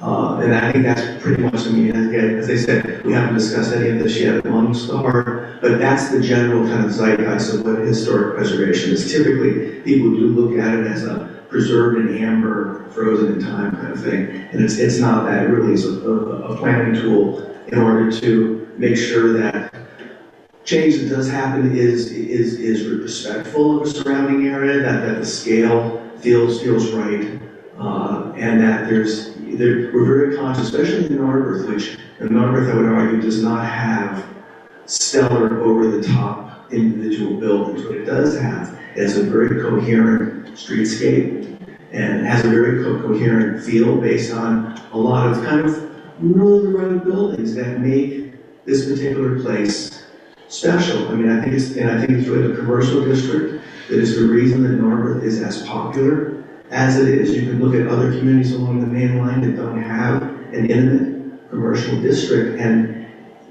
they're not what Narberth is. They're not thought about in the same way that Narberth is. So I think we'd be very much interested in making sure that through any development, that feel gets preserved, and that special quality of the commercial downtown area survives and is enhanced. Not just survive, but is enhanced. So I mean, we would look forward to ongoing conversations, and I think that's probably what I need to say at the moment. If that's what the answers to the question. Thank you, Dennis. You have a follow-up question? The reason I'm asking is the two shop fronts that we rented for most of the years, they leave a lot to be desired on the exterior and interior as well. And taking some accountability on our part with the former landlords, we had a good relationship, but there wasn't a lot done. So our rents were certainly high, and we were okay. If it isn't broke, we won't ask too much about it. But that also did create a change in our property. So we had a lot of issues, and there were termites and crumbling walls and broken sewer pipes and things like that. So as far as that, the single level properties that we inhabited, and I think there's some really lovely aspects about the building revivals and some of the other properties, but our single level aluminum sided square buildings, I can't see them being built up on just because of kind of structural integrity of them. But I would gladly have welcomed building above where we currently were, even if that negated the kids climbing that floor wall. Now that's been mentioned a lot between us and our family, and climbing and running around our rooftop. We would welcome having our story above us, just so that we didn't have kids running along the ceiling of our properties. But thank you. Thank you. Just one question. Are you going to make any more of those Village Streets t-shirts? That's my main regret, is I never got one. Sorry, thank you. I was really hoping you would come up with a new edition. Oh, well. Oh, we'll let you know. It would be the most awesome, giveaway or whatever. Anyway. And do you have any comments? I'm just going to approach you like you are. I'm in Ridgeway. I live at 155 Marion Avenue, and I've been running the Business Association for pretty much the last decade. So the downtown is very near and dear to me. What we have going here in this borough is very near and dear to me. First thing I have to say is when we're in this big room, we have to get a better audio system. This is kind of a disgrace. We gotta get you guys something better for when we have to be in the big room.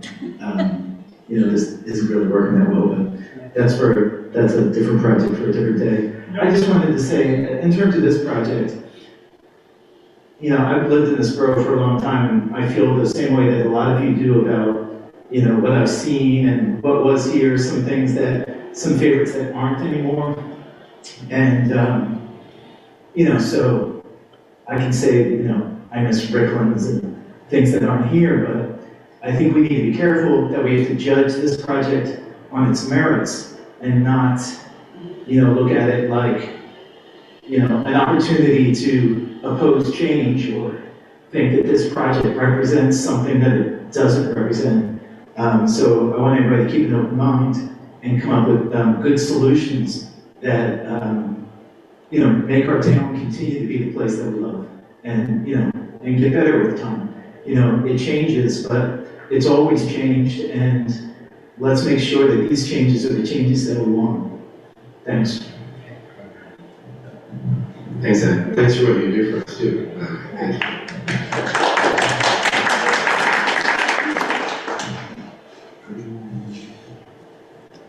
Rosemary.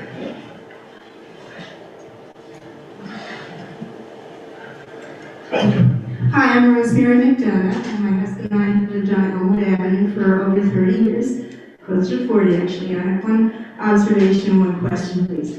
I'm involved in a little school in North Philadelphia called the J2 School that was built in the 1880s. It's up at 17th and Thompson, right next to the prep. And they had a really amazing opportunity to expand a few years ago when they couldn't move out. So they actually found a way to take a 3-story building that was built in the 1880s and build 2 floors on top of it and continue to have the school functioning. I bring that up because I want to know in your planning, what are we going to do for Gina and her dad? What are we going to do for all the other stores there? Are we expecting them not to be in business? And if not, how are we going to help them sustain it when you plan to build 1 or 2 floors on top of it? Thank you.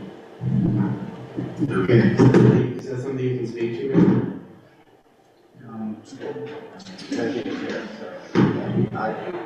Short answer. Okay, sure. Just very short.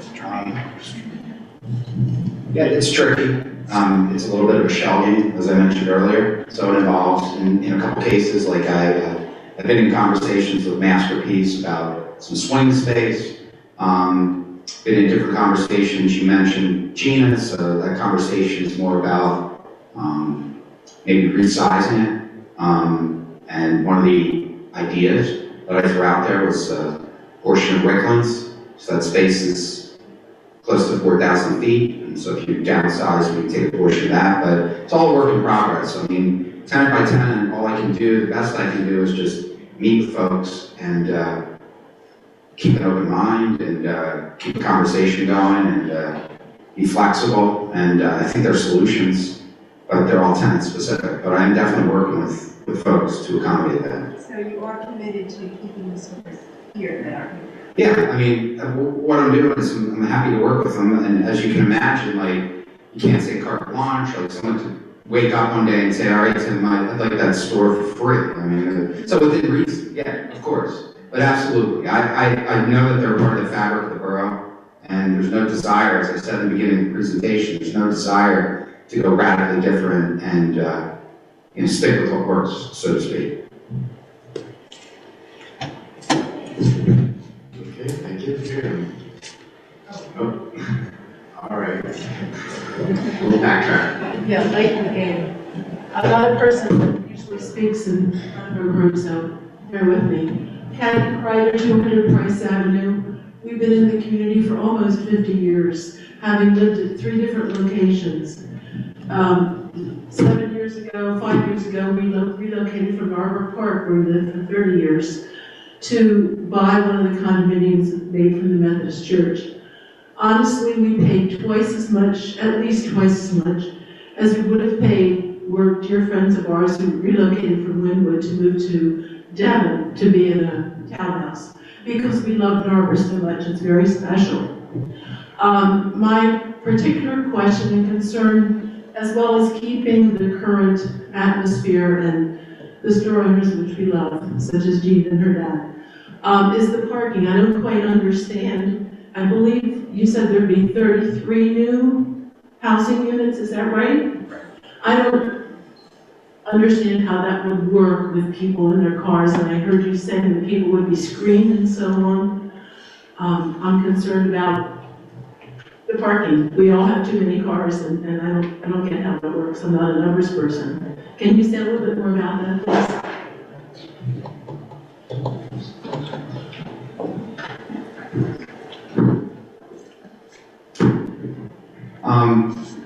mean, I guess, like I said, first and foremost is the borough has a code, parking code, it's there for a reason. There's assume there's some science or some reality behind that code. So before you do anything, you have to run a project through that code to make sure that it meets code. So what I'm here to say, and what I said in the beginning, is not only do we meet codes, we're not asking for a favor, but we do better than code. We have access parking. With regard to the apartments, I think the way it works, yes, clearly those apartments aren't there, but there's also a big chunk of commercial. For instance, I'll give you a concrete example, the Little Gym building, that's 8,000 feet. If, for whatever reason, folks decide, hey, we hate the idea of converting it, we want it to stay the way it is. So I can go out and I can find, say, 2 4,000-foot tenants and put them in there, and they're gonna generate a lot more parking demand than 8 units would. So the point of that story or anecdote is just to suggest that we're de-stressing the lot as part of this plan. So things like that, creating the plaza, takes away the GLA, takes away the demand for the parking. And then, like I said, when I talked about screening apartment tenants, in other properties in the borough, there's not the typical, like if you were to venture off to Radnor or somewhere, they have a different code, they require more parking, more dedicated parking. But here, the borough's a little more progressive. I guess it has a lot to do with the lifestyle living in the borough, having the train station, the walking, the biking, etc. But I have every confidence, and the Elm gives me even more confidence that there's lots of candidates out there that are okay with that lifestyle, where they either have no car, one car, not going to get all these dedicated spots the way that they would in other places. Not going to offer that. So it's not going to be part of the package. But I do think, again, keeping scale in mind, because it's hard to, it feels bigger, but, when in reality, it's not huge. I mean, I know 33 units sounds big, but when you take into account that a huge chunk of them are just repurposing commercial space, it gets down to like 20-something units. And I just have every confidence. I'm literally putting my money where my mouth is. I think that those units can be leased to folks that will embrace this Narberth lifestyle. And like I said, probably a huge percentage of them will be Narberth residents. I mean, strangers rolling in from West Coast or whatever. They're probably going to be people that live in Narberth, Linwood, whatever, on the downsides. So that would be my... It stays the same. It doesn't change. So it's a 2-story building. Yeah, it does. That's not, yeah. For the sake of time, I would respectfully like to ask that we sort of table the question of how parking will be managed, because it's clear that it's going to be really complicated and they don't have all the answers right now. And obviously when a proposal comes in, either another presentation like this or a formal development application, particularly at that point, we'll have the ability to scrutinize the parking plans much more carefully because we'll have a lot more specific information. So this is really the preliminary idea. It's clear there's more work to be done on that issue. I think that point is registered, and so in order to save time, I don't really want to keep asking about how the parking will be managed, because it's clearly something we'll talk about in the future. Okay, so I'm sorry. All right.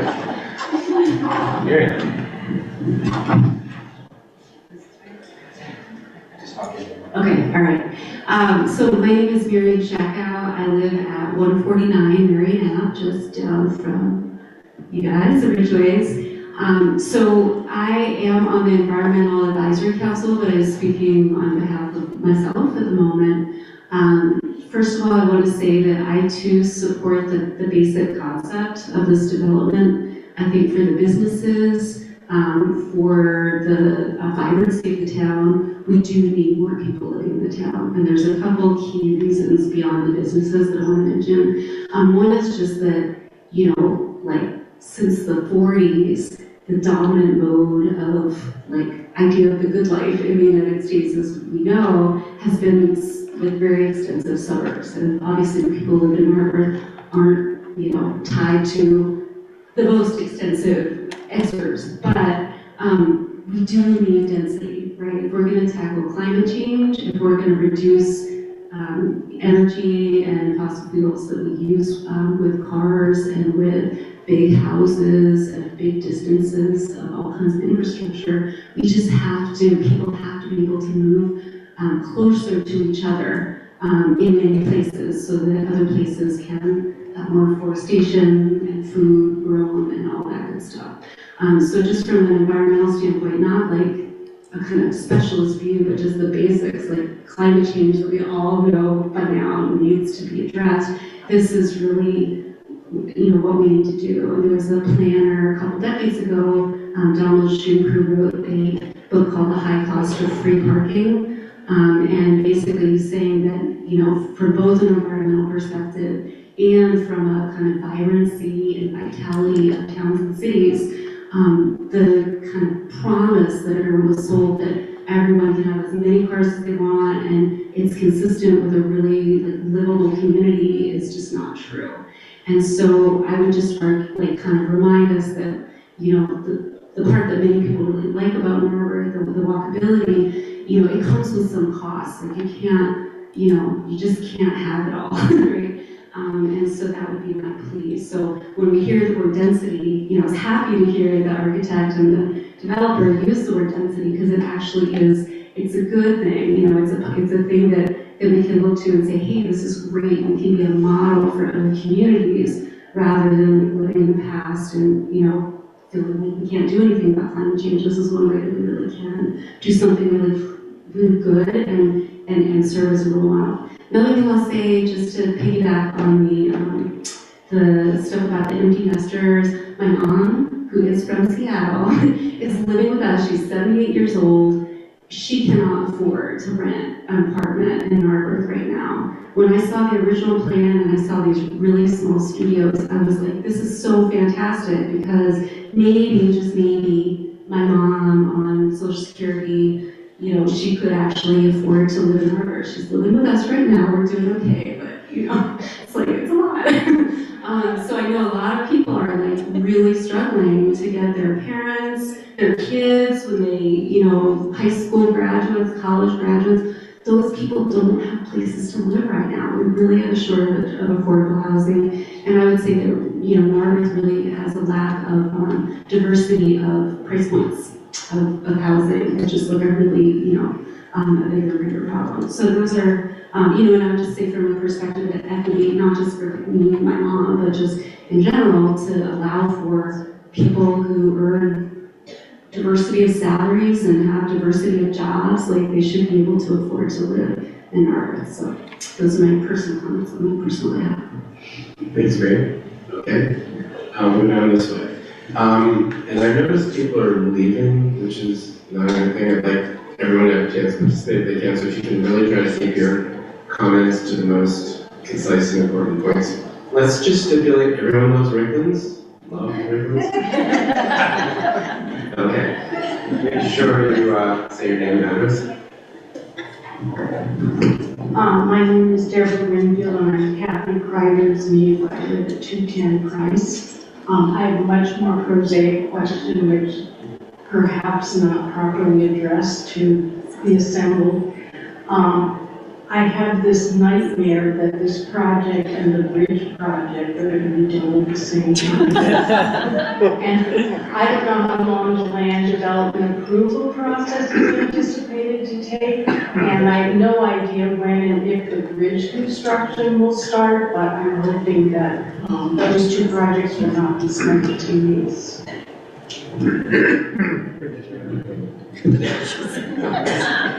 Well, there's a lot of fear about those projects happening at the same time. I would assume everyone would have bridge fixed as soon as possible. We're no council's working on it.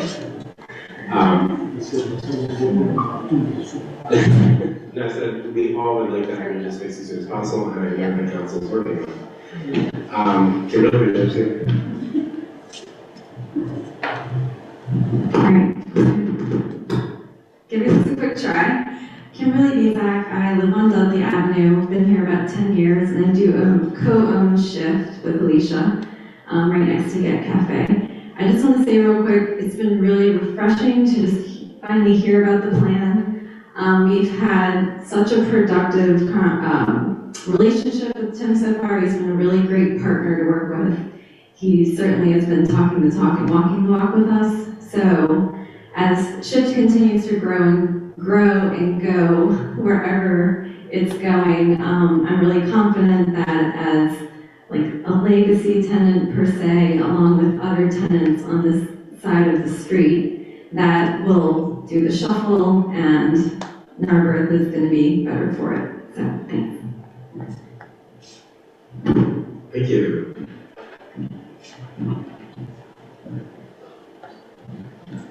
I'm Jean Bora. I live at 510 North Essex.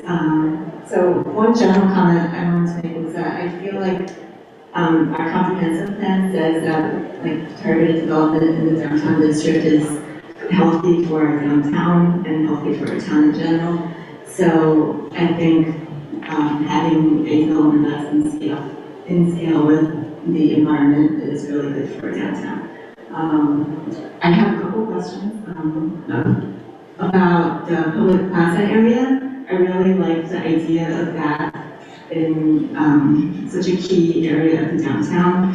Is there any kind of like infrastructure that you see putting in there, or is it just principal space that you think will be open?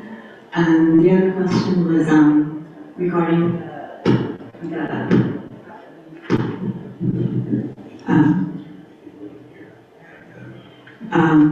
regarding the American Family Market property, what you envision in terms of redeveloping that building and what kind of space you envision for that.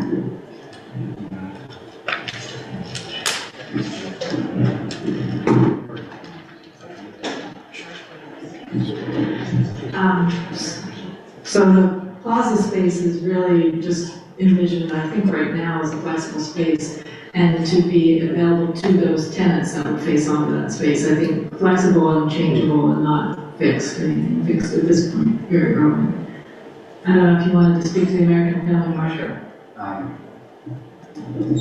Yeah, I would say Plaza, it was interesting because I've been, my son moved down to Bethesda and I spent a lot of time in DC and traveled quite a bit. I've just seen these little, they're referred to as like pocket parks or little plazas, and they really are popular.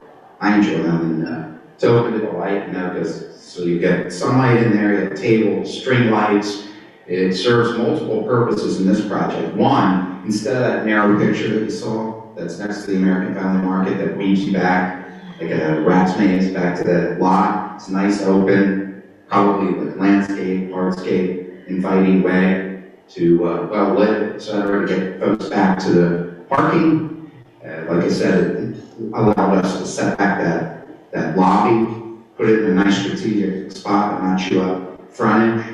And then, like Nancy alluded to, it activates those tenants on either side. All of a sudden, some really cool space where you can sit outside and have coffee or eat or whatever. So, really activates those tenants. So, thanks for commenting on that. On the American Family Market, it's really part of the bigger footprint of the property. So in other words, there's an area that is delineated, and essentially it would just be, the idea as we're proposing would be to take down the shops that are in that footprint and then build back up, create the, as we said earlier, multiple shops and the rhythm and the same vibe that you have, what the buzzwords are like pedestrian scale. So in other words, as you're walking down the sidewalk, your stroller or whatever, you're enjoying life, it feels the same as it does now. It's broken up, lots of different unique storefronts with their own identities and stuff like that. So I can't speak specifically to like what's going to happen there because it's going to be tenant driven, but it'll just be part of that mix. Thank you. Hi, try to be quick. My name is Alicia Eagle. I'm not an Narberth resident. I'm near, but I do co-own Shift with Kimberly. And I just wanted to reiterate what she said. We've had an excellent experience working with Tim and have all the confidence in the world that as we grow, that it's going to be great. Thank you. I'm glad to hear that. Jim? Hi, I'm Jim Stewart. 321 Grayling Avenue. cautiously positive about the presentation. I think it's, I think we have I'm happy to hear we have an owner who really sort of understands the issues and is giving such micro detail, you know, on that sort of ground level and scale. I'm also been really heartened by the comments tonight. I think they're just wonderful. I think everyone is so engaged and is giving really constructive feedback. And frankly, it's not always the case that we get a room full of people who are so engaged positively and in a concerned way like this. I did have a specific question about the parking exit. I've been on the group that is examining the reconfiguration of Station Circle, and well, cut to the chase, it would be really great if cars did not have to exit through Station Circle. It would give us much more latitude towards constructing that space for pedestrians and for you know, pedestrian scale life there, and having a real open public plaza there instead of sort of car oriented. Whatever it is now, it's pretty much a parking lot. And I'm just wondering if there's any possibility for addressing that entrance and exit of your parking lot that doesn't involve Station Circle, because clearly now is the time that that would be addressed.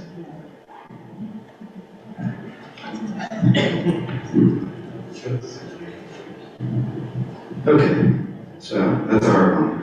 I'm gonna drop some truth bombs on you, like I said earlier. So I understand the vision there, and I do get it, your comment, 100% get it. But I would just say the following as far as challenges or unintended consequences. What we said before, that egress in Station Circle, that's functioned that way for, let's just say ballpark, like, I don't know, 7,500 years. Like, it's been the pattern. So whether you run me out of town on a rail and this thing, you know, who knows what happens, but it's not connected to our projects. Just the way that this lot functions as it relates to all these shops and things. If you close that egress that you just referred to, the only two other ways to get out of that lot would be to blow a wire hole through, I call Main Street in the sense, you know, it's obviously Haverford, but it's through Main Street. You'd have to blow out stores to get the vehicles out that way, or you'd send them out where on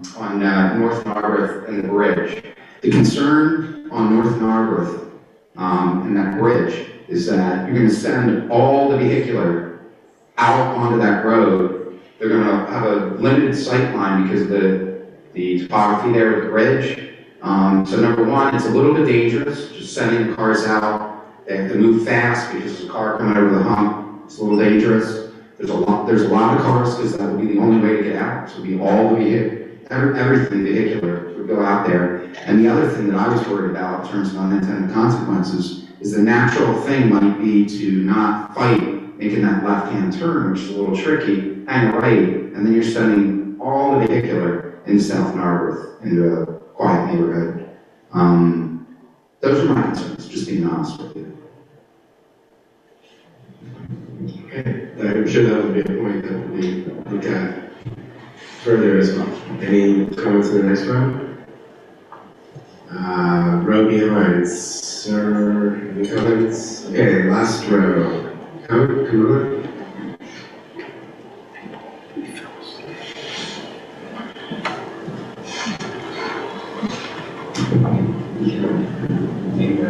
Yeah, my name is Chris DePasquale. I live at 223 Hampton Avenue. And I don't really care about parking when I work Wicklands or hardly, but stuff, frankly. But I am concerned because, like, on Haverford now, what we're talking about, there are a lot of vacant spots. So I guess my question is, realizing that this is really preliminary, what do you see doing differently so that we don't end up at the same spot where we have a bunch of vacant storefronts? Maybe if it makes the question more helpful, is there any place I can go locally where I can see an example of what you have in mind? Thank you.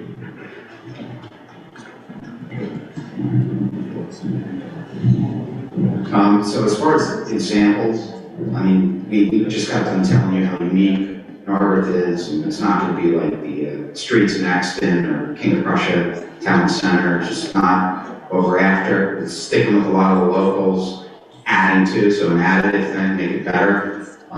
So I can't send you, it's a special place, so I can't send you to not, you know, some other version of Narberth necessarily, but I can say that I've done work in my travels, keeping it local, done work in Westchester Borough. I own a property like Farmers Mechanics Building right in the center of town. And when I acquired that property, it was a little rough in Westchester, to say the least.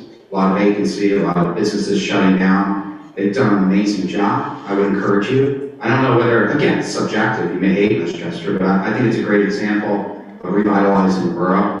I certainly think media did a great job. It's another place where I've done some business. I think it's come a long way. Positive change, you know, more vibrancy, waiting lists to get to lease space, property values through the roof. So these would be examples of like boroughs, communities that just have done a good job, sort of reactivating things.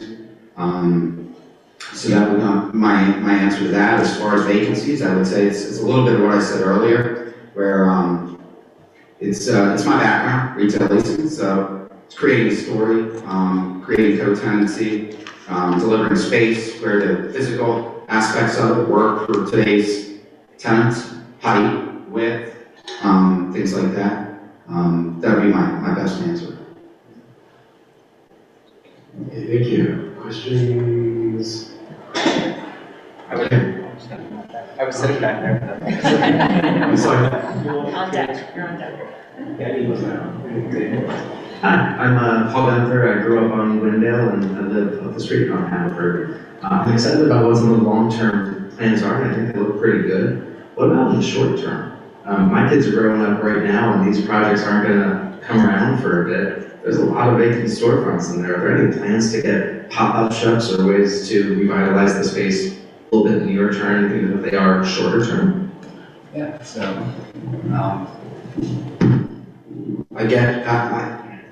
I agree with you, and for selfish reasons, I would love to have that all, you know, leased out. I can't do long-term deals because that would obviously encumber the space and preclude me from being able to do longer-term things. So can't move fast enough in my world. Like I would move at warp speed if it were possible. Pop-up shops, yes. Already working with pop-up shops for Village Tree and places now other areas, again, dropping the truth.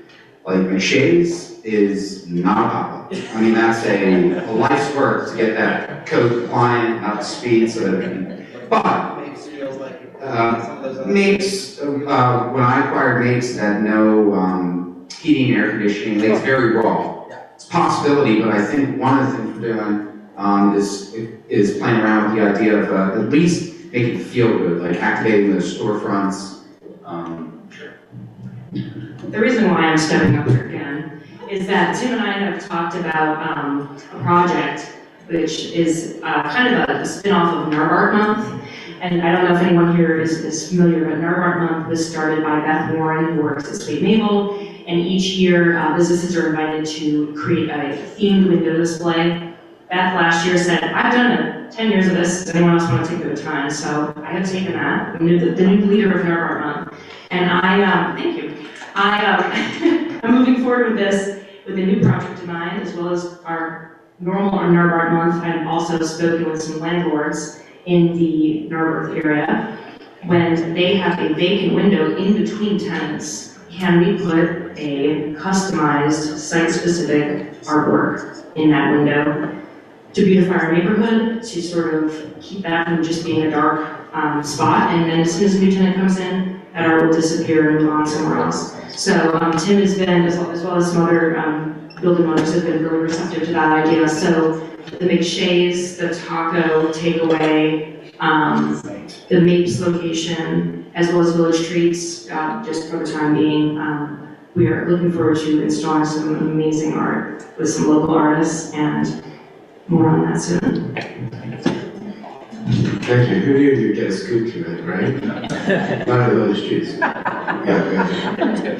Okay, thank you all. We're gonna shift over now to comments from people who are have been patiently waiting in the Zoom universe. If you are listening by Zoom and you would like to make a comment or ask a question, please raise your hand. The Zoom way, with the little icon at the bottom. And we'll do our best to get around everybody. Adam and I are going to try and tag team calling out people. It looks like RJ Scullin. Is that correct? I know, I'm coming for you. We will, I'm coming for you, don't you worry. is it all possible when you are speaking, could you please turn your camera on? But in any case, good evening, you're on. Okay, this is Dick Scullin. I'm on Beechwood Lane. I've been here for some 40 years or so. My question regards the plaza. I like the general concept, but it looks like it's about 23 feet across at the Haverford Avenue end, and maybe 10 feet at the parking lot end,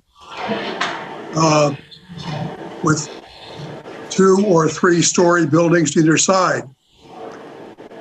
That seems like it's going to really limit the amount of light and space, or light and air rather, it's going to come in there. Is that going to be an attractive place to sit down? It just seems like it's going to be dark and very limited in air circulation, especially in the back end. Parking lot. Okay, we'll ask for a response. Thank you. I always admire people who can read scale, just like that. I love that. So. Yeah, thank you.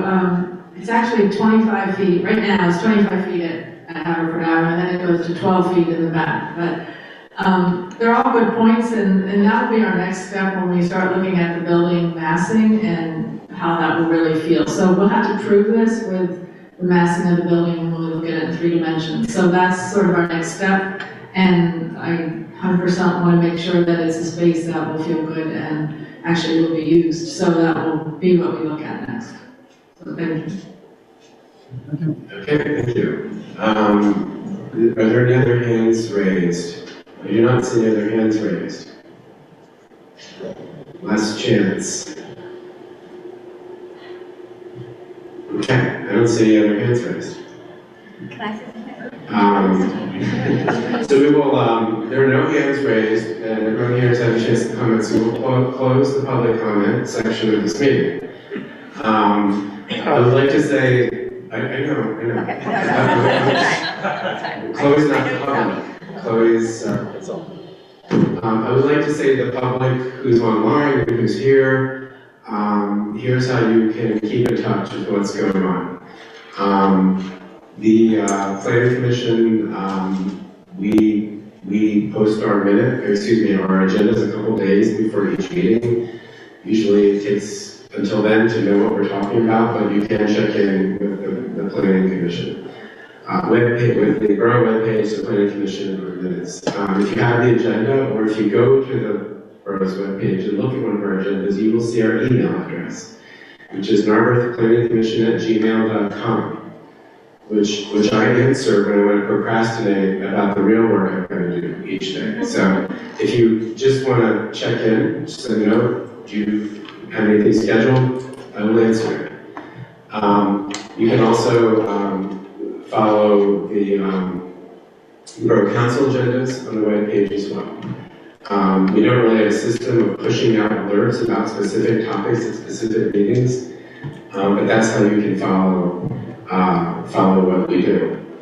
Also, if there are any official applications posted or submitted, those will be presented for your review. And I believe we do have permission to post this presentation. It will be posted sometime soon on the Narberth Planning Commission. Well, we'll work out the borough manager where it goes, but it'll be posted on the borough webpage somewhere so that you can revisit the presentation if you'd like. I wish we had a Facebook page because they follow us on Facebook, but we don't. Just check in and look at the agendas, and we tried very hard to work with the borough office to make sure this got announced in the borough newsletter and the borough emailings so that people could know this is happening. We'll do the best we can through that means to let people know. So read the Friday newsletter. If you don't get the Friday borough newsletter, send it out to the borough office and get it, because there's all kinds of useful tips there. Okay, so we'll close the public comment. Chloe. I'll do it again.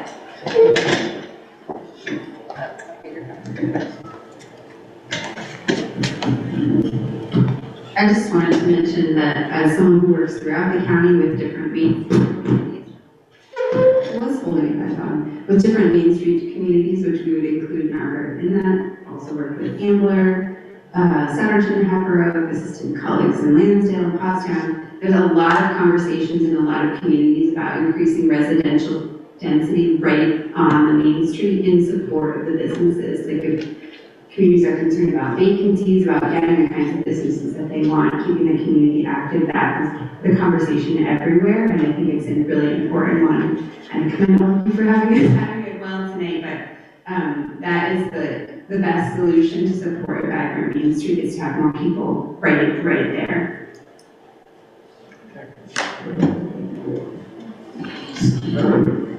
Okay, any other planning commission comments or questions? Later. Yeah, and thank you, Chloe, for bringing that up, because that was the excerpt that resonated with me from the comp plan spoke exactly to that. I also want to break the rule that the chair said about not talking about parking, because I had, in anticipation of this meeting, done a deep dive through Census Bureau statistics on commuting patterns in the borough. And I just wanted to kind of throw this out there now, right at the beginning of this conversation, in terms of folks can marry on some of the statistics for how folks in Narberth get around. And I just wanted to, the first thing that struck me is in terms of Narberth, you break it down to, you have Narberth residents and you have people that work in Narberth. Narberth residents, some of them work in the city, some of them live elsewhere. The Narberth workers, some of them live elsewhere, commuting in the city. On both of those groups, we are number one. We're the number one community in Montgomery County to use something other than a single occupancy vehicle for commuting patterns. That includes folks who walk, folks who work from home, folks who take transit. Interestingly, we're kind of, in terms of NARS, we are like one of the top in the county in terms of taking transit to get to our places of work. In terms of people who get to Narberth, we're pretty good on transit. We're not kind of in the top tier of that one. Probably because a lot of folks take regional rail, get downtown or the other major kind of employment centers. But I just wanted to put that out there because there's a plan saying that you want to build for the outcomes. Again, we were getting pretty good outcomes. So in terms of doing some of these things that we talk about with supporting our businesses by having more people living near downtown, getting better environmental outcomes from finding alternatives to driving. I definitely feel very much that there is a lot of concern about parking, but I wanted to put that out there in terms of that we are leaders in getting around through other ways and being able to design our community in a way that's person-centric and not necessarily auto-centric, while still recognizing, the needs of folks who might need a car, right? So I'm also one of the odd people who doesn't own a car, which my neighbor Nikki loves because we share a driveway, and she's from Georgia, and she's not used to like tight spaces. She gets the entire driveway to herself, right? But the way I kind of think about it is that in terms of being able to provide some of those options for folks who might be 0 to 1 households, which is a majority of renters in Narberth are 0 to 1 cars, right, for those households. Every kind of person like me that doesn't have to, that has that option, gets to free up that additional parking space for someone who might be mobility impaired, who might be need that space. And so being able to provide those options, I think is really important. So I know that parking was a huge issue, and because I had done something in the deep dive on that ahead of time, I wanted to just kind of throw that out there for folks to marinate over. All right, thank you. So with that, we will then move on to the next item of our agenda, and this will be very brief. I'll just sort of set up the topic so we can talk about it at our next meeting, and then we can move towards adjournment. As you know, last year we worked on a series of zoning revisions related to green building and 5A and 5B zone. There are a new series of topics that have been put before us. Number one, a discussion at council about the potential need for considering whether we want to avoid the kind of agglomeration of certain types of businesses downtown. Do we really want to have 5 Vietnamese restaurants? I say yes, but you know, the idea being that if we have too many businesses of one sort, we might crowd out other kinds of businesses. And so, should there be in our code rules that relate to how distances between businesses? Chloe's written us a background memo on this topic, which is being emailed around to you. I spoke with a council member, Cindy Rickers, this morning, who's interested in discussing this idea. She'll come to our next meeting and share the ideas and concerns she has, so that we can discuss that. But what I'd like to ask you to do is review Chloe's memo and think about whether this is broadly a good idea, and if it is, what kinds of uses, particularly commercial uses, might it apply to and where. Secondly, I have hard copies of that if anyone would really like to take one. Chloe, is it okay if we post that memo on our website as part of the minutes? Yes. Okay, so we will, for the public, we will post that memo for your benefit as well. Secondly, Chloe has worked with Kevin and has worked with Samantha, and I believe the solicitor, on a long list of some policy, but a lot of small technical fixes to the code that they've observed. I think Kevin has flagged some things that have, he's noticed that his management of the code and, you know, looking at applications and things, and that has been provided to you as well. What we would like to do is look at those and sort of prioritize which ones we think need attention first, which ones are things that the commission should debate, which things might be better off just sort of asking the staff to make a proposal about them. So if you can take a look at that list and familiarize yourself with it, Chloe will, at our next meeting, be prepared to kind of walk us through that a little bit, provide some more background and insight into why those topics are there, and then we can kind of determine how we'd like to proceed. Chloe, is there anything you'd like to add to that? Sounds good. Okay, thank you all for your work on that. I know we were all eager to get to that tonight. It's been a long meeting, so. No problem. So those are things for your consideration, so that we can discuss them at the next meeting. With that, we'll move to the final topic, which is at the end of each meeting, we ask if there's any public comment on any other matters that are before the Planning Commission at this point, aside from 230 Haverford. Is there anyone in the public who'd like to make a comment about any other matter before the Planning Commission?